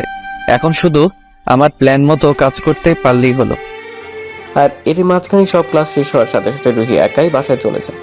আর নীল বের হয়ে রুহিকে কল দেয়, কিন্তু ও না ধরেই SMS দিয়ে বলে দেয় ও বাসায় চলে গেছে, ও যেন চলে আসে। আর কল কাটতেই নীলা ওর সামনেই আসে আর আবারও সরি বলে ক্লাসের কাহিনীর জন্য। নীল বলে কোনো ব্যাপার না। নীলা নীলের কাছে ওর নাম্বার চায় আর নীল ওর নাম্বার দিয়ে দেয়। তারা একে অপরকে বাইক দিয়ে ওখান থেকে চলে আসে। আর নীল বাসায় এসে ফ্রেশ হয়ে খেয়ে উপরে রুমে চলে যায়। এর মাঝে রুহির সাথেও একটাও কথা বলেনি। ও ক্লান্ত থাকায় বিছানায় শোয়ার পরেই ঘুমিয়ে যায়। অনেকক্ষণ পর যখন রুহি উপরে আসে তখনও দেখতে পায় নীলের কল বাজছে, কিন্তু পিক করলো না। তারপরে বারবার কল বাজার জন্য যেই ওর মোবাইল স্ক্রিনের দিকে তাকালো, নীলার নাম্বার আর ওর নাম্বারের ওপর ওর নাম দেখে রুহির মেজাজ 440-এ উঠে গেল। আর ওইখানে না থেকে ওখান থেকে চলে গেল সোজা ছাদে। আর সে ভাবতে লাগলো, আমি কেন ওর কথা ভাবছি? কেন ও কারোর সাথে কথা বললে আমি কেন সহ্য করতে পারতেছি না?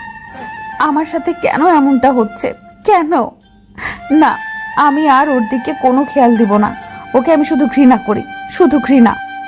আর নীলের বিকালের দিকে ঘুম ভাঙে আর উঠে ফ্রেশ হয়ে মোবাইল হাতে নিতেই দেখে নীলার অনেকগুলো মিসড কল। আর ওর সাথে সাথেই ব্যাক করে আর ছাদে চলে যায়, কারণ ও জানে রুহি এখন ছাদেই থাকবে। ওর সামনে ওকে দেখিয়ে দেখে কথা বলবে, তাই তাড়াতাড়ি করে ছাদের দিকে পা বাড়ায়। আর উপরে উঠে দেখে রুহি ছাদের এক কোণায় দাঁড়িয়ে আছে। বাতাসের চুলগুলো এলোমেলোভাবে উড়ে বেড়াচ্ছে, কিন্তু ও কাছে যাওয়ার সাহস করলো না, কারণ যদিও ওকে টাচ করে তাহলেও নিজের ক্ষতি করবে এই ভয়। অতঃপর আর কিছু না ভেবে নীলাকে কল করলো আর রুহিকে শুনিয়ে শুনিয়ে অনেক কথা বলতে লাগলো। রুহি আর না শুনতে পেরে নীলের দিকে রাগে একটা লুক দিয়ে ওখান থেকে নিচে চলে আসলো। নীল ওর চলে যাওয়া দেখে নিজে নিজেই হেসে ফেললে আর বলতে লাগলো, ভালো তো অবশ্যই বাসবে, শুধু আমায় তার জন্য একটু অপেক্ষা করতে হবে। এইভাবে চলতে রয়েছে ওদের বিয়ের 2 মাস, এর বেশি হয়ে এসেছে। আর এর মাঝে রুহি ও নীলকে খুব খুব ভালোবেসে ফেলেছে, কিন্তু হৃদয়কে এখন ওর মনের কথা জানাতে পারেনি। এর মাঝেই হঠাৎ একদিন রুহির এর সাথে দেখা হয়ে যায় আর ওরা একটা কফি হাউসে যায় আর কথা বলতে থাকে। আর নীলও একটা কাজে ওর বন্ধুদের সাথে ওই জায়গায় যায় আর দেখে রুহির হাত হৃদয় ধরে আছে। আর তার নীল দেখে নিজেকে আর কন্ট্রোল করতে না পেরে ওদের সামনে গিয়ে দাঁড়ায়। আর সাথে সাথে নীল রুহির হাত ছেড়ে দেয় আর রুহি ওর হাত ছুটার পরপরই উঠে দাঁড়ায় আর বলে, নীল, তুমি এখানে? কেন, এসে কি ভুল করলাম নাকি? তোমাদের মধুর সময় নষ্ট করে দিলাম, তাই না? দেখো নীল, তুমি ভুল বুঝছো আমাকে। তুমি যা ভাবছো এখানে তেমন কিছুই হয় নাই। চুপ, একদম চুপ। তোমায় আমি ভালোবেসেছিলাম, কিন্তু তুমি আমার ভালোবাসাটা বুঝলাই না। তোমাকে কতই না ভালোবেসেছিলাম। কেন কেন করলে এমনটা কেন? আসলে তোমার মতো মেয়েরা আমার ভালোবাসার যোগ্যই না। রুহি আর নিজেকে কন্ট্রোল না করে রেগে গিয়েই নীলের গালে থাপ্পড় বসিয়ে দিল, ঠাস ঠাস করে 2টা থাপ্পড়। আর বলতে লাগলো, আমি একজনের সাথে কথা বললেই দোষ, আর তুমি যখন নীলার সাথে সারাদিন ঘুরে বেড়াও, কথা বলো, তখন কই? তখন তো আর আমি তোমায় কিছু বলি না। তাহলে আমার বিষয় তুমি কেন নাক গলাবে? তোমার চেহারাটা তো আমি দেখতে চাই না। চলে যাও আমার সামনে থেকে। ঠিক আছে, আর কখনো আমার এই চেহারা তোমায় দেখাবো না। পারলে মাফ করে দিও। এই বলেই নীল ওখান থেকে চলে আসে আর ওখান থেকে বের হয়ে সোজা গাড়ি নিয়ে ফুল স্পিডে বাসার দিকে চলে যায়। আর এদিকে ওকে কথাগুলো রাগের মাথায় বলে নিজে নিজেই কথাগুলো ভেবে কেঁদে দেয়। আর একটা সময় মাথা ঘুরিয়ে পড়ে যায়। হৃদয় তাড়াতাড়ি করে ওকে হসপিটালে নিয়ে যায়। আর হসপিটালে নিয়ে যাওয়ার পর রুহিকে ডাক্তার চেক আপ করার পর হৃদয় ডাক্তার যা বললো তা শোনার জন্য হৃদয় মোটেও প্রস্তুত ছিল না। ওর মাথায় যেন আকাশ ভেঙে পড়লো। ডাক্তারের কথা শুনে। ডাক্তারের কথা শোনার পৃথিবী যেন থমকে গেছে। ওরা আবার শিওর হওয়ার জন্য জিজ্ঞেস করলো, ডাক্তার আপনি কি সত্যি বলছেন? এটা সত্যি। আপনি না হলে রিপোর্ট চেক করতে পারেন। হৃদয় ফাইলটা দেখে ওর নাক মুখ পুরো লাল হয়ে গেছে। ওখানে আর এক মুহূর্ত না দাঁড়িয়ে সোজা উঠে চলে যায়। আর এদিকে নীল পাশে এসে সব ভাঙচুর করা শুরু করে দেয়। ভাঙচুর করতে করতে এক পর্যায়ে ওর হাত কেটে ফেলে। প্রচুর রক্ত ঝরছিল কিন্তু আর থামেনি ভাঙচুর করা থেকে। আর ওকে ওর মা বাবাও থামাতে পারেনি এসব করা থেকে। সবাই খুব ভয় পেয়ে গেছে ওর এই কর্মকাণ্ডে। ও রুমের দরজা আটকে কিছু একটা করলো আর তারপরে রুমের দরজা খুলে ব্যাগ নিয়ে বের হয়ে গেল। কোথায় যাচ্ছে কেন যাচ্ছে ও তা কাউকেই বলল না। ও বাসা দিয়ে বের হয়ে ওর এক বন্ধুকে কল করে ওর সাথে দেখা করার জন্য বলল, কিন্তু ওর বন্ধুটা ঢাকার বাইরে থাকে। ও সেখানে যাওয়ার জন্য রেডি হলো আর ফুল স্পিডে গাড়ি চালিয়ে চলে গেল। আর এদিকে রুহির জ্ঞান ফেরার পর ও নিজেকে হসপিটালের বেডে আবিষ্কার করলো। উঠতেই ডান্স ডাক্তারকে নিয়ে এলো আর এসে ডাক্তার বলতে লাগলো, তাহলে আপনার জ্ঞান ফিরলো? কিন্তু আমার কি হয়েছিল? আরে আমি তো বলতেই ভুলে গেছি, আপনি মা হতে চলেছেন। কনগ্রেস। কি সত্যি ডাক্তার? আপনি এখন সুস্থ, বাসায় যেতে পারেন। আর এই প্রেসক্রিপশনে যা লেখা আছে সেই অনুযায়ী চলেন। আর প্রতি মাসে একবার চেক আপ করে যায়। ধন্যবাদ ডাক্তার। আমাকে এখানে নিয়ে কে এসেছিল?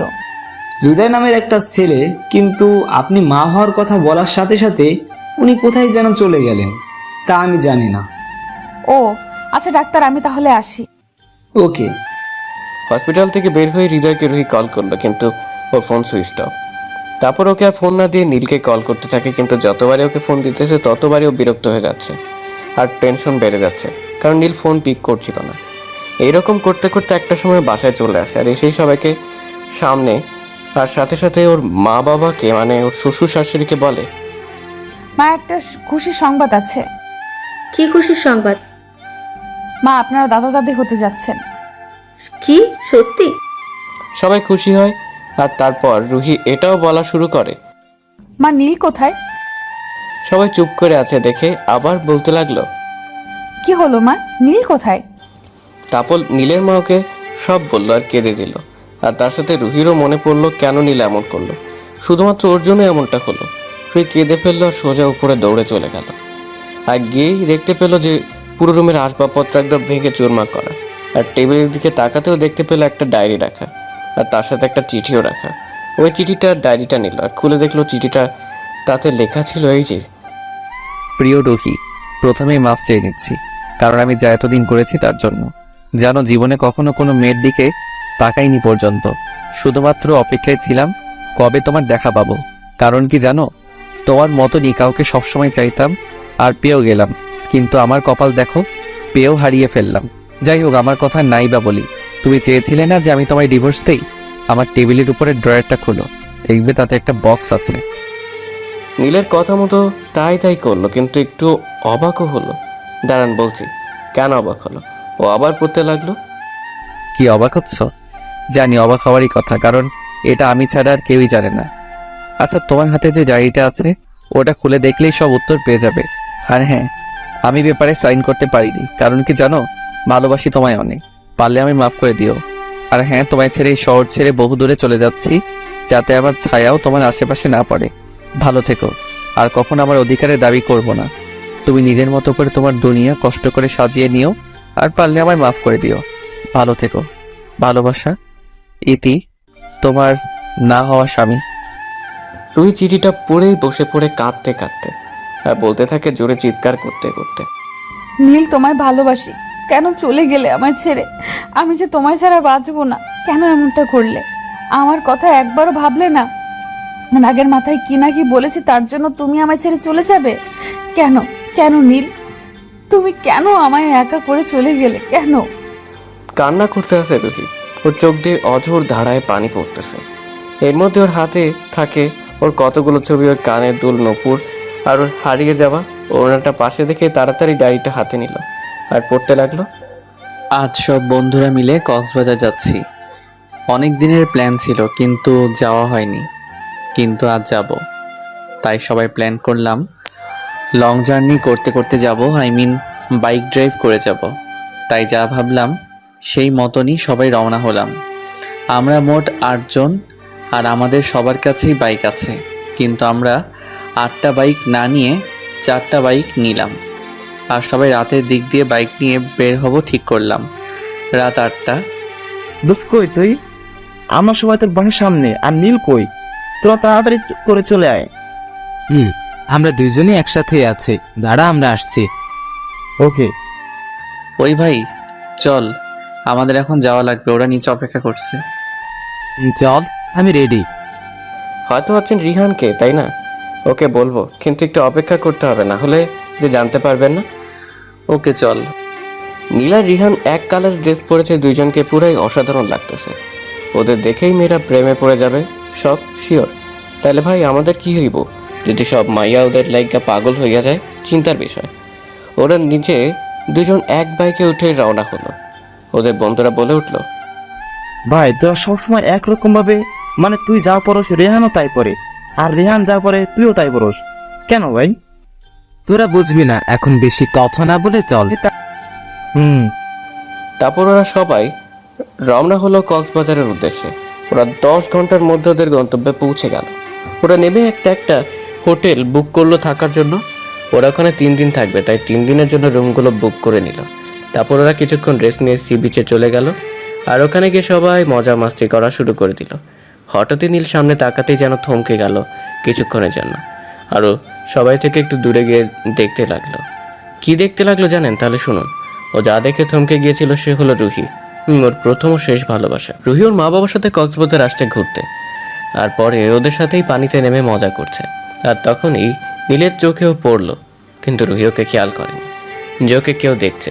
কিন্তু হঠাৎই রুহি ওর মা বাবার সাথে চলে গেল, আর নীল ওর সাথে কথা বলার জন্য যেই সামনে যাবে, কিন্তু ততক্ষণও চলে গিয়েছিল। নীল সামনে এগিয়ে গিয়ে এক জোড়া নুপুর পেল। তারপর ও মুচকে এসে নুপুর জোড়া পকেটে ঢুকিয়ে নিল, আর তারপর ওর বন্ধুদের কাছে চলে গেল। আর আরও কিছুক্ষণ মজা মাস্তি করে ওরা চলে গেল হোটেলে। রুহি রাতের বেলা আকাশের নিচে প্লাস পানির কাছাকাছি জায়গায় একা থাকতে খুব ভালো লাগে। তারা দেরি না করে কাউকে না জানে বিচে চলে আসে, আর হাঁটতে হাঁটতে একটা নির্জন জায়গায় গিয়ে বসে, যেখানে সচরাচর কোনো মানুষ আসে না। ও বসে বসে আকাশের তারা গুনছিল, আর ওর কাছে সব কিছু খুব দারুণ লাগতেছিল। আর অন্যদিকে নীল কিছু ভালো লাগতেছিল না দেখে ও উঠে হোটেল থেকে নেমে বিচের দিকে যাচ্ছে, কিন্তু কেন জানি একটা জায়গায় ওর পা না যেতে চাইলেও ওর মন ঠিকই যেতে চাইছে, তাই নীল ওদিকে যাওয়া শুরু করলো। আর রুহি কিছুক্ষণ বসে থাকতে ওখানে কিছু খারাপ লোক এসে ওর সাথে যা অধ্যস্তি করার চেষ্টা করলো। ও কোনো রকমভাবে দৌড়ে পালাতে থাকে ওখান থেকে, আর সেদিকে নীল যাচ্ছে। এর মধ্যে নীলের কাছে যেতে একটা মেয়ের কণ্ঠ শুনতে পায়, আর একটু সামনে যেতে কেউ এসে ওকে জড়িয়ে ধরে বলতে থাকে, প্লিজ সাহায্য করুন আমায়। নীল চাঁদের আলোর ফর্সা মুখটা দেখলো, আর দেখলো ও ভয় পেয়েছে খুব, যার কারণে রীতিমতো কাঁপছে। ও রুহিকে বলতে লাগলো, দেখুন ভয় পাওয়ার কোনো কারণ নেই, আপনার কিছু হবে না, আমি আছি তো নাকি? রুহি কিছু বলছে না, শুধু নীলের দিকে একবার তাকালো, আর তাকেই থমকে গেল, কারণ নীলকে এই রাতের বেলা অনেক সুন্দরী লাগছে। আর তার সাথেও মুখে একটা মাস্ক পরেছিল, যার কারণে ওর চেহারাও দেখতে না পেল। ওর 6 প্যাক বডি, রাগান্বিত চোখ, খাড়া খাড়া চুল সব মিলে পুরাই জোশ লাগতেছিল, এবং তার সাথে ভয়ানকও। এর মাঝে লোকগুলোর সামনে এসে পড়ে আর বলতে থাকে, কি রোমিও, জুলিয়েটকে তো অনেকক্ষণ ধরে জড়িয়ে ধরেছিস, এখন এদিকেও একটু দাও, আমরা ওকে একটু জড়িয়ে ধরি। বলে ওরা হাসতে লাগলো। নীল রাগে গা চলা শুরু করলো, আর তার সাথে ওর হাত মুষ্টিবদ্ধ করলো। আর ওদের লিডার ওদের একজনকে বলতে লাগলো, যা মেয়েটিকে নিয়ে আয়। নীল রুহিকে পিছিয়ে সরিয়ে দিয়ে রুহির সামনে দাঁড়ালো, আর ওরা আসতেই এক ঘুষি, সাথে সাথে যেটা এসেছিল ওটা ওখানেই শেষ। এটা দেখে ওরা ভয় পেয়ে গেল, আর সাথেই ওরা নিজেদের পকেট থেকে চাকু বের করে ওর দিকে দৌড়ে এলো, আর নীলও এক একটা ধরে ধরে মারতে লাগলো। কিন্তু ওদের লিডারটা নীলকে একটা চাকুর আঘাত দিয়ে সক্ষম হয়েছিল, যার কারণে ওর প্রচুর রক্ত পড়া শুরু হয়ে গেল। তারপর ওদের মারতে মারতে আধমরা করে ফেললো। রুহি তাড়াতাড়ি গিয়ে ওকে থামালো, আর বলতে লাগলো, ছাড়ুন, ওরা মরে যাবে। রুহি আর ওর হাতের দিকে খেয়াল করতেই দেখে ওর হাত প্রচুর রক্ত ঝরছে। ও তাড়াতাড়ি করে ওর হাতে ওড়নাটা বেঁধে দিল।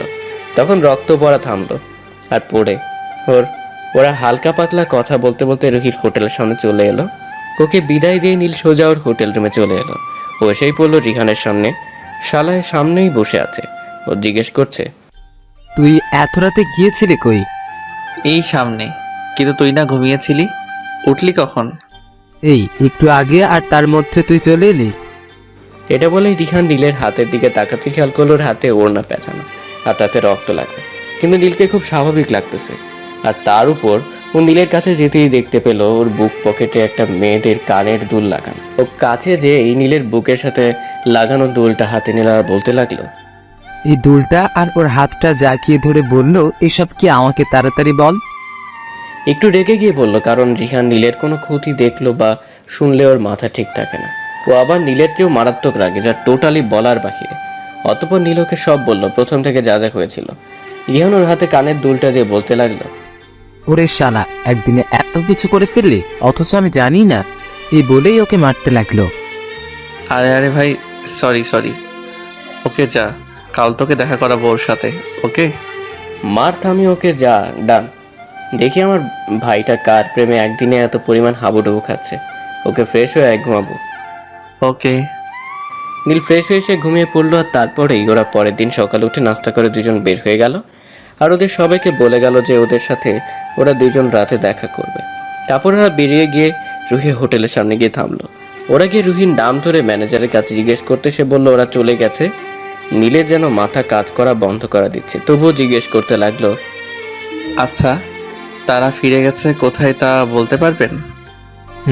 অবশ্যই, তারা ঢাকায় ফিরে গেছে, কিন্তু কোথায় গেছে আমরা জানি না। ওকে, ধন্যবাদ আপনাকে। এটা বলে ওরা দুজন ওখান থেকে চলে গেল। আর বের হয়ে নীল রিহানকে বলে, ভাই, আমি কালকেই ঢাকা যেতে চাই। তুই ওদের সাথে থাক, আমার যে ওকে লাগবেই। ওকে, তুই আজই যা, আমরা পরের দিন আসছি। ওকে। নীল বাইক না নিয়ে ওখান থেকে চলে গেল আর বলে গেল রিহানকে বাইকটা নিয়ে আসতে। আসার সময় নীল ঢাকাতে ব্যাক করেই রুহিকে সারা ঢাকা খুঁজতে থাকে, কিন্তু পায় না। আর ওর সাথে রিহানও মিলে খুঁজে, কিন্তু কেউই পায় না খুঁজে রুহিকে। আর হঠাৎই রুহিনের থাইল্যান্ডে কিছু কাজের জন্য যাওয়া পড়ে। আর তারপরেই রুহির সাথে ওর আবার দেখা হয় ভার্সিটিতে। ও যখন ওকে দেখে তখন ওর খুশিতে চোখে পানি এসে গিয়েছিল। আর তারপরেই তো ওকে যা যা বলে আর সবই ওই ডায়েরিতে লেখা আসছিল। রুহি ডায়েরিটা পড়ে এখন আগের চাইতে একটু না, অনেক বেশি জোরে কেঁদে দিল আর বলতে লাগলো, আমাকে মাফ করে দাও নীল, মাফ করে দাও। আমি বুঝতে পারিনি তুমি আমায় এতটা বেশি ভালোবাসো। ডায়েরিটা নীলের ছবি বুকে জড়িয়ে কাঁদতে থাকে। এর মধ্যেই রুহির ফোনও আননোন একটা নাম্বার দিয়ে কল আসলো। কলটা রিসিভ করে লো আর বলতে লাগলো, কে? আমি আসছি। এই বলে ও সোজা বাসা থেকে বের হয়ে গাড়ি নিয়ে কোনো এক জায়গায় যাওয়া ধরলো। রুহি কিছুক্ষণের মধ্যে ফোনে বলা জায়গায় চলে গেল। আর যাওয়ার পরে কিছু লোক এসে ওকে ভেতরে নিয়ে গেল। রুহি ভিতরে ঢুকতেই দেখতে পেল একটা লোক উল্টা দিক ফিরে দাঁড়িয়ে আছে। ও সামনে গিয়ে দাঁড়িয়ে বলল, আমার নীল কোথায়? বলবো, আগে আমাকে দেখো। এই বলে লোকটি পিছন ফিরল। রুহি লোকটিকে দেখে চমকে উঠল আর বলতে লাগলো, তুমি তুমি এখানে? তুমি আমার নীল কিডন্যাপ করেছো? কুল বেবি কুল। কেন করেছি জানতে চাইলে না, শুধু এইটাই বললা কেন করলাম? বলো কেন করেছো? তাহলে শোনো, আমিও তোমায় ভালোবাসি। যেদিন তোমায় বলবো আমি তোমায় ভালোবাসি, কিন্তু ওই দিন নীল তোমায় কিডন্যাপ করে আর আমার বলা হয়ে ওঠে না। জানো, বড্ড বেশি ভালোবাসি তোমায়। তারপরও ভেবেছিলাম তুমি হয়তো বা নীলের সাথে থাকবে না, কিন্তু তার মাঝেই তোমার পেটে নীলের এই বাচ্চাটা চলে আসে আর আমার ইচ্ছা পূরণ হয় না। তাই ভাবলাম নীলকেই সরিয়ে দেবো, সাথে তোমার বাচ্চাটাও ফ্রিতে পর পারা যাবে। তা তুই কোনোদিনও পারবি না। আমার নীল তোকে তা কোনোদিনও করতে দিবে না। আরে বেবি কুল কুল, আগে তোমার নীলকে নিজেকে তো বাচ্চা, তারপর না হয় তোমাকে বাঁচাবে। ওই নীলকে নিয়ে আয়। কিছুক্ষণ পর নীলকে রুহির সামনে নিয়ে এলো। রুহি দেখতে পেল নীল পুরোপুরি রক্তাক্ত অবস্থায় আছে আর সাথে অজ্ঞান অবস্থায় চেয়ারে বাঁধা। নীল রুহিকে বলতে লাগলো, যদি আমাকে কালকের মধ্যে বিয়ে করতে রাজি না হয়, তাহলে ওকে আর তোমার পেটের বাচ্চাকে আমি মেরে ফেলবো। এখন বাকিটা তোমার ইচ্ছা, এখন কি করবা তা কালকে আমি জানাবো। রুহি কিছু বলল না, শুধু কেঁদেই যাচ্ছে। ওই ওদের আটকে রেখে দে। নীলের কথাগুলো শুনে ওর লোকেরা তাই করলো। রুহি ভাবতে লাগলো কি করবে, ও কিছুই বুঝতে পারতেছে না। অবশেষে সিদ্ধান্ত নিল যাই হোক তবুও ওর নীলকে আর বেবিকে বাঁচাবে। তাতে যদি ওর হৃদয়কে বিয়ে করা লাগে ও তাও করবে। পরের দিন হৃদয় রুহির কাছে আসলো আর এসেই বলতে লাগলো, তা ম্যাডাম কি সিদ্ধান্ত নিলেন বলুন, আমি একটু শুনি। আমি রাজি, সত্যি? হুম। ওকে, তাহলে আমি বিয়ের সব কিছু ঠিকঠাক করছি। নীল এই বলে যাওয়া ধরলে রুহি ডাক দেয় ওকে। ও ফিরে তাকায়। আমার কিছু শর্ত আছে। বলো। তুমি নীলকে কিছু করতে পারবে না, আর তার সাথে আমি এই বাচ্চাটাকে পৃথিবীর আলো দেখাতে চাই, প্লিজ। ওকে। আর রুহি বলতে থাকে। নীল গিয়ে সবকিছু রেডি করছে আর এদিকে রুহি কেঁদেই যাচ্ছে। কি আর করবে ও? ওর হাতে তো আর কিছু করার নেই, সব শেষ হয়ে যাবে। আর কিছুক্ষণ পর রুহিকে একদম বউয়ের সাজে সাজিয়ে নিয়ে যাওয়া হলো হৃদয়ের পাশে। হৃদয় তো অনেক খুশি, কারণ ওরা স্বপ্ন পূরণ হতে যাচ্ছে। আর ওদের সামনে নীলকে এনে রাখা হলো। হৃদয়ের লোকগুলোকে বলল নীলের জ্ঞান ফিরাতে আর ওর মাথায় বন্দুক ধরতে। ওর কথা মতো তারাও সেই কাজ করলো। নীলের হুঁশ ফিরে পেয়েই ওদের এভাবে সামনে দেখে বুঝতে পারলো কি হতে যাচ্ছে এখানে। আর কিছু বলতে চেয়েও বলতে পারছে না, কারণ ও সেই শক্তিটুকু নেই। কিভাবে বলবে? ও যে খুব ক্লান্ত। তখন হৃদয়কে বলল, দেখ নীল, দেখ, তুই আমার রুহিকে আমার কাছ থেকে কেড়ে নিয়েছিলি না, তাই আজ আমি তোর থেকে রুহিকে কেড়ে নিব। আর তুই একটু না অনেক বেশি কষ্টটা উপভোগ কর। নীল কিছু বলতে যেও পারল না। ও শরীর দুর্বল থাকায় আবার অজ্ঞান হয়ে পড়ল। আর এদিকে কাজে ওদের বিয়ে পর্ব শুরু করালো। এর মাঝে হঠাৎ হৃদয় দেখতে পেল ওদের সামনে কতগুলো বডিগার্ড এসেই ওর লোকগুলোকে মারতে লাগলো। আর ওর লোকগুলো মার খেয়ে ওই জায়গায় আধমরা হয়ে পড়ে রইল। আর রুহি আর হৃদয় সাথে সাথেই দাঁড়িয়ে পড়লো। হৃদয় যেয়ে দেখলো ওদের মাঝে একটা খুব স্টাইলিশ ছেলে আর 6 প্যাক বডি বিল্ডারও, তার সাথে চোখগুলো লাল হয়ে আছে, মনে হয় এখনই সব কিছু শেষ করে দিবে। হৃদয় একটু ভয় পেয়ে গেল ওকে দেখে। হৃদয়কে বলল, ওই তুই কে আর এখানে কি চাস? ও কোনো কথা বললো না। হৃদয়ের সামনে সেই বন্দুকটা বের করেই ওর মাথার উপর ধরলো। নীলর মাথায় বন্দুকটা ধরা দেখে খুব ভয় পেয়ে গেল। ওর ভয় পাওয়া দেখে ওই লোকটি বলতে লাগলো, ভয় পেয়ে গেলে নাকি? ভয় পাস না, তোকে এত সহজে আমি মারবো না, তোকে তিলে তিলে মারবো। হ্যাঁ, আমাকে তুই মারবি? পারলে বন্দুকটা ফেলে আমাকে মারতে, আর দেখি তোর সাহস কিরকম। ওকে চল, দেখবি আমার সাহস কিরকম। ওই লোকটি একবার নীলের দিকে আর একবার রুহির দিকে তাকালো, তারপর হৃদয়ের দিকে তাকিয়ে একটা নাক বরাবর ঘুষি মারলো। সাথে সাথে নীল ছিটকে পড়লো দেয়ালের সাথে গিয়ে, আর হাত খোলা পেয়ে রুহি নীলের কাছে ছুটে গেল আর ওর বাঁধন খুলতে লাগলো। আর এদিকে হৃদয় মার খেয়ে আবার ওই লোকটির কাছে তেড়ে এলে ওই লোকটি আবার ওকে মারতে থাকে। আর মারতে মারতেও দেখে যে হৃদয় প্রায় মরেই যাবে, কিন্তু মরতেই বলে, আরে থাম থাম, আমাকে মার পড়ে, কিন্তু ওইটা তো বল কে তুই? শুনবি আমি কে? রিহান আহমেদ, নীল আহমেদের ভাই প্লাস বন্ধু। তুই জানোস নীল আমার কি লাগে? জীবন লাগে, জীবন। আর তুই আমার জীবনটারই কষ্ট দিছস। এর শাস্তি যে কি ভয়াবহ হয় তা তুই এখনই জানতে পারবি। রিহান হৃদয়ের কাছে গিয়ে ওর মাথা বরাবর একটা আঘাত করে আর একটা চাকু দিয়ে ওর 2 হাতের রগ কেটে দেয়। আর তারপর ওকে বেঁধে ফেলে চেয়ারের সাথে আর বলতে থাকে, এখন তুই বুঝবি মৃত্যুর যন্ত্রণা কেমন। আর তারপরে রুহির কাছে যায় আর বলে, ভাবি কুল ডাউন, ওর কিছুই হবে না, আমি ওর কিছু হতেই দিব না। তাড়াতাড়ি চলুন, ওকে হাসপাতালে নিয়ে যেতে হবে। নীলকে রিহান খুব তাড়াতাড়ি করে একটা বড় হাসপাতালে নিয়ে এলো আরও চিকিৎসা করানো শুরু করালো। আর এদিকে রুহির কান্না দেখেও তাড়াতাড়ি করে নীলের বাসায় আর রুহির বাসায় খবর জানিয়ে দিল। সাথে আরও একজনকে জানিয়ে দিল, আর সে হলো নীলা। অবশ্য এখন জানতে চাইবেন কেন নীলাকে রিহান খবর দিল আর ওই বা ওকে কেমনে চিনে। পড়তে থাকুন, বুঝতে পারবেন এমনিতে। কিছুক্ষণের মধ্যেই নীল এবং রুহির পরিবারের সবাই এসে গেল। নীলের মা সেই রিহানকে জিজ্ঞেস করতে লাগলো, রিহান, রিহান বাবা, আমার নীল কোথায়? ওর কিছু হবে না তো? আরে মা, ওর কিছুই হবে না, তুমি শান্ত হও তো। বাবা মাকে নিয়ে ওইদিকে বসো। আর ওই কান্না করতে করতে একটা টাইম অজ্ঞান হয়ে যায়। ওখানে কেবিন দিয়ে ঘুমের ইনজেকশন পুশ করা হয়। আর নীলের জন্য সবাই আল্লাহর কাছে দোয়া করছে যাতে ও খুব তাড়াতাড়ি সুস্থ হয়ে যায়। কিছুক্ষণ পরই ডাক্তার ওটি থেকে বের হলো আর সাথে সাথেই রিহান ডাক্তারের কাছে চলে এলো। ডাক্তার, নীলের কি অবস্থা? ওর অবস্থা খুব খারাপ। শরীর থেকে অনেক রক্ত ঝরার কারণে 24 ঘন্টার আগে আমরা কিছু বলতে পারছি না। আর ওনাকে কয়েক ব্যাগ রক্ত দেওয়া হয়েছে। যদি আরেকটু দেরি করে ওনাকে হাসপাতালে নিয়ে আনতেন তাহলে আমরা ওনাকে বাঁচাতে পারতাম না। আমরা আমাদের কাজ করছি, এখন বাকিটা আল্লাহর হাতে। আল্লাহকে ডাকুন যাতে উনি সুস্থ হয়ে ওঠে। এই বলে ডাক্তার চলে গেল। রিহান ওই জায়গায় বসে পড়লো আর আল্লাহকে ডাকতে লাগলো। দীর্ঘ 24 ঘন্টা সবাই অপেক্ষা করার পর অবশেষে নীল কিছুটা সুস্থ হলো, কিন্তু ওর এখনও জ্ঞান ফিরেনি। রিহান যেন অনেকখানি টেনশন মুক্ত হলো আর এদিকে রুহির জ্ঞান ফিরেই ও নীলের কাছে যাবার জন্য পাগলামি শুরু করে দিল। নার্সরা ওকে কোনোভাবেই ধরে রাখতে পারছে না। ওর মধ্যেই রিহান নীলাকে নিয়ে রুহির কেবিনে গিয়ে ঢুকলো। আর নীলাকে দেখেই রুহির রাগ উঠে গেল আর বলতে লাগলো, তুই তুই এখানে কেন? কি চাস তুই? তুই যদি আর একবার আমার নীলের দিকে চোখ রাখিস তাহলে আমি তোকে মেরে ফেলবো। নীল শুধু আমার আর কারো নয়। যা তুই এখান থেকে, যা বলছি, যা। রিহান কাছে এসে, আরে ভাবি একটু থামুন, আমাদের তো একটু বলতে দিন। বলো। রিহান গিয়ে রুহির পাশে বসলো আর নীলা রিহানের পাশে এসে দাঁড়িয়ে রইল। রিহান বলতে লাগলো, দেখুন ভাবি, আপনি ভুল বুঝছেন। আমি আপনাকে সব বুঝিয়ে বলছি, ওকে? এর মধ্যে আপনি একটি কথাও বলবেন না। ওকে। তাহলে শুনুন, নীলা যখন নীলকে প্রপোজ করে তখনকার কাহিনী তো আপনি সবই জানেন। তাহলে এটাও শুনুন, নীলকে সেদিন হোটেলকে কেন নীলার সাথে দেখেছিলেন? আসলে সেদিন ওরা আমার সাথেই কথা বলছিল ভিডিও কলে, আর নীলার আর আমার সম্পর্ক যাতে ঠিক মতো হয়ে যায় তাই ও আমাকে সাহায্য করেছিল। আর আমি নীলাকে অনেক আগে থেকেই পছন্দ করতাম, কিন্তু কখনো বলা হয়ে ওঠেনি। কিন্তু নীল আমাকে এই বিষয়ে অনেক সাহায্য করে, আর ওর মনে শুধু আপনি ছিলেন, আছেন, আর আগামীতেও থাকবেন। কেউ আপনার জায়গায় ওর থেকে নিতে পারবে না, বুঝছেন?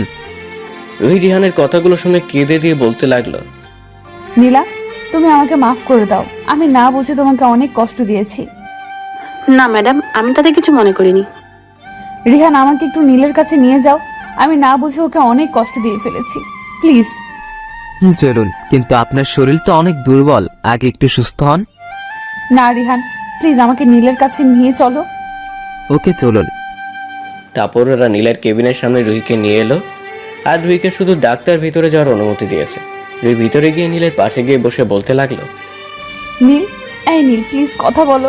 আমি আর পারছি না এত কষ্ট নিতে। প্লিজ আমার দিকে তাকাও, দেখো তোমার রুহি কাঁদছে। কথা বলো, প্লিজ কথা বলো। তোমার কিছু হয়ে গেলে যে আমি বাঁচবো না। আমার কথা না ভাবো, আমাদের বাচ্চার কথা ভাবো। ওর কি হবে তুমি ছাড়া? প্লিজ নীল। কাঁদতে কাঁদতে রুহি নীলের বুকে মাথা রাখলো আর কাঁদতে লাগলো। এই কিছুক্ষণের মধ্যেই রুহি অনুভব করলো ওর মাথার চুলে কেউ হাত বুলাচ্ছে। রুহি মাথা উঠিয়ে দেখলো নীল ওর দিকে চেয়ে আছে আর মুচকে এসে ওর চুলে বিলি কেটে দিচ্ছে আর বলল, কোথাও যাব না আমার মিষ্টি বউটাকে ছেড়ে। নীল, তোমার জ্ঞান ফিরেছে? আমাকে মাফ করে দাও, কোনো কষ্ট দিব না তোমায়।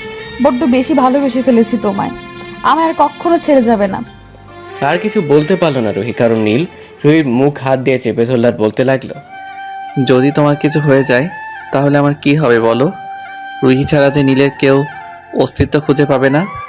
আমিও বড্ড বেশি ভালোবাসি আমার এই পাগলিটাকে।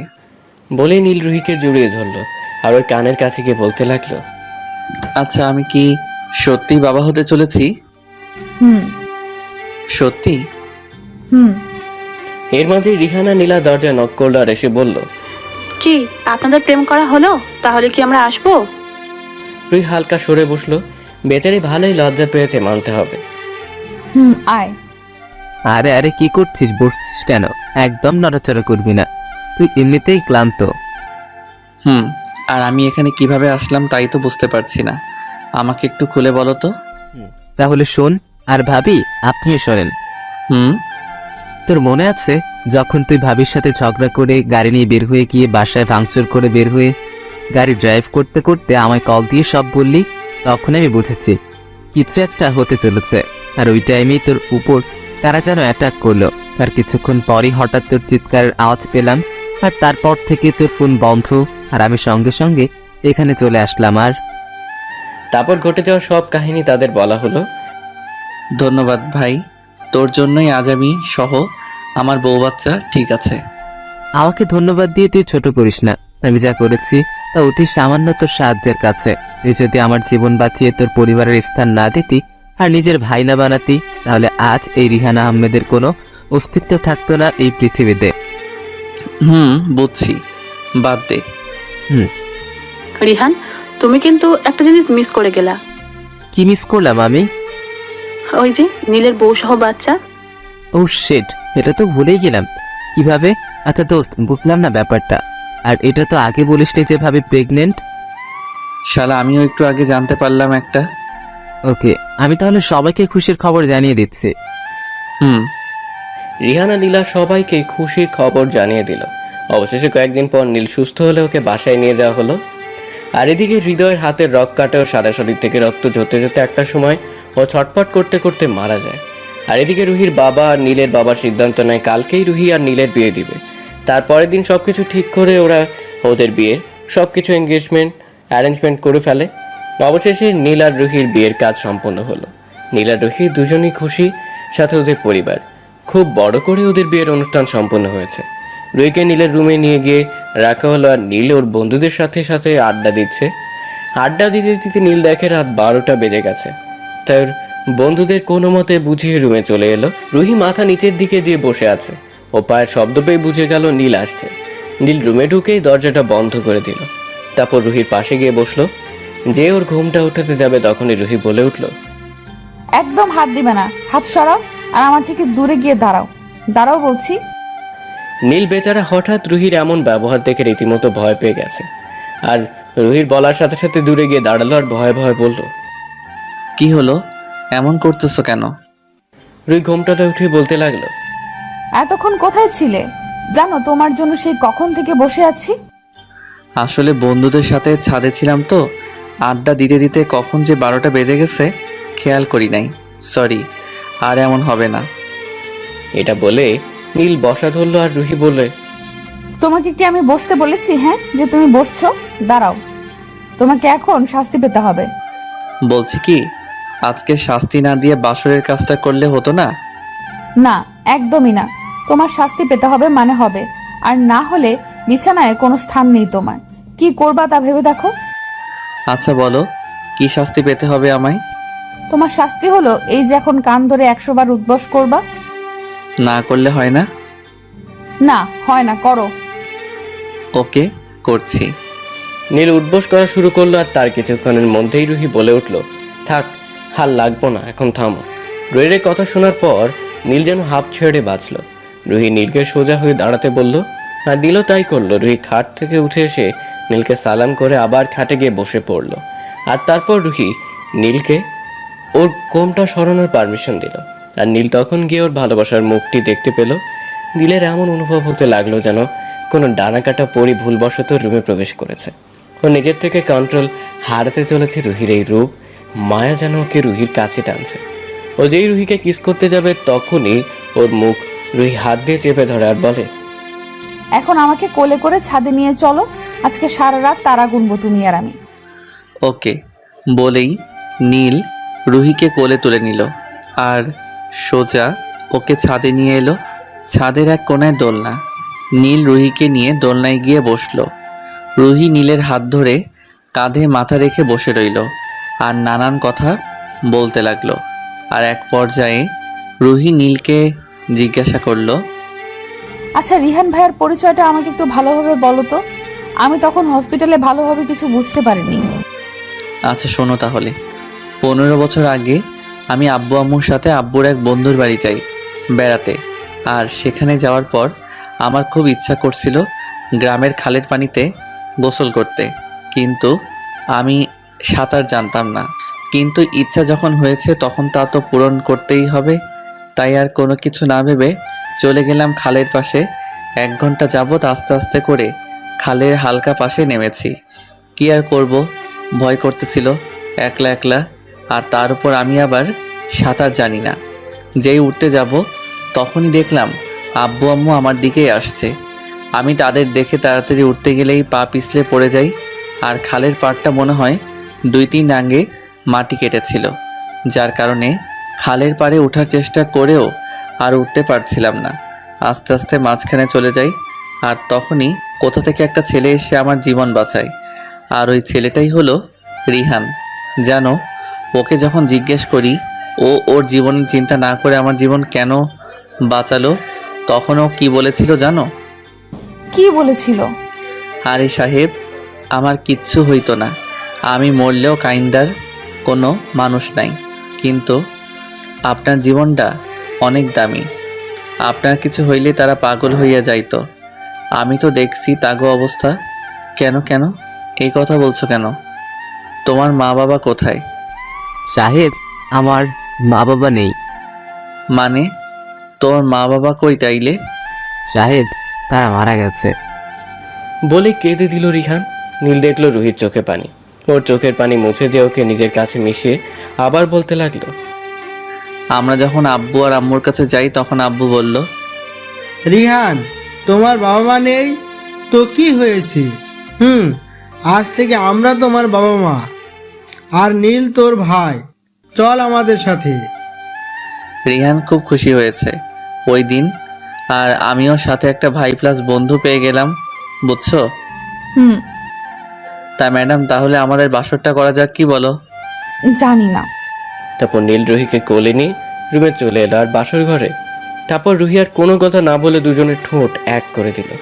দুজনেই চলে গেলাম ভালোবাসার গভীর সাগরে।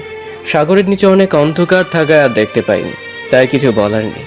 হ্যালো বন্ধুরা, গল্পটা কেমন লাগলো অবশ্যই কমেন্ট করে জানাবেন।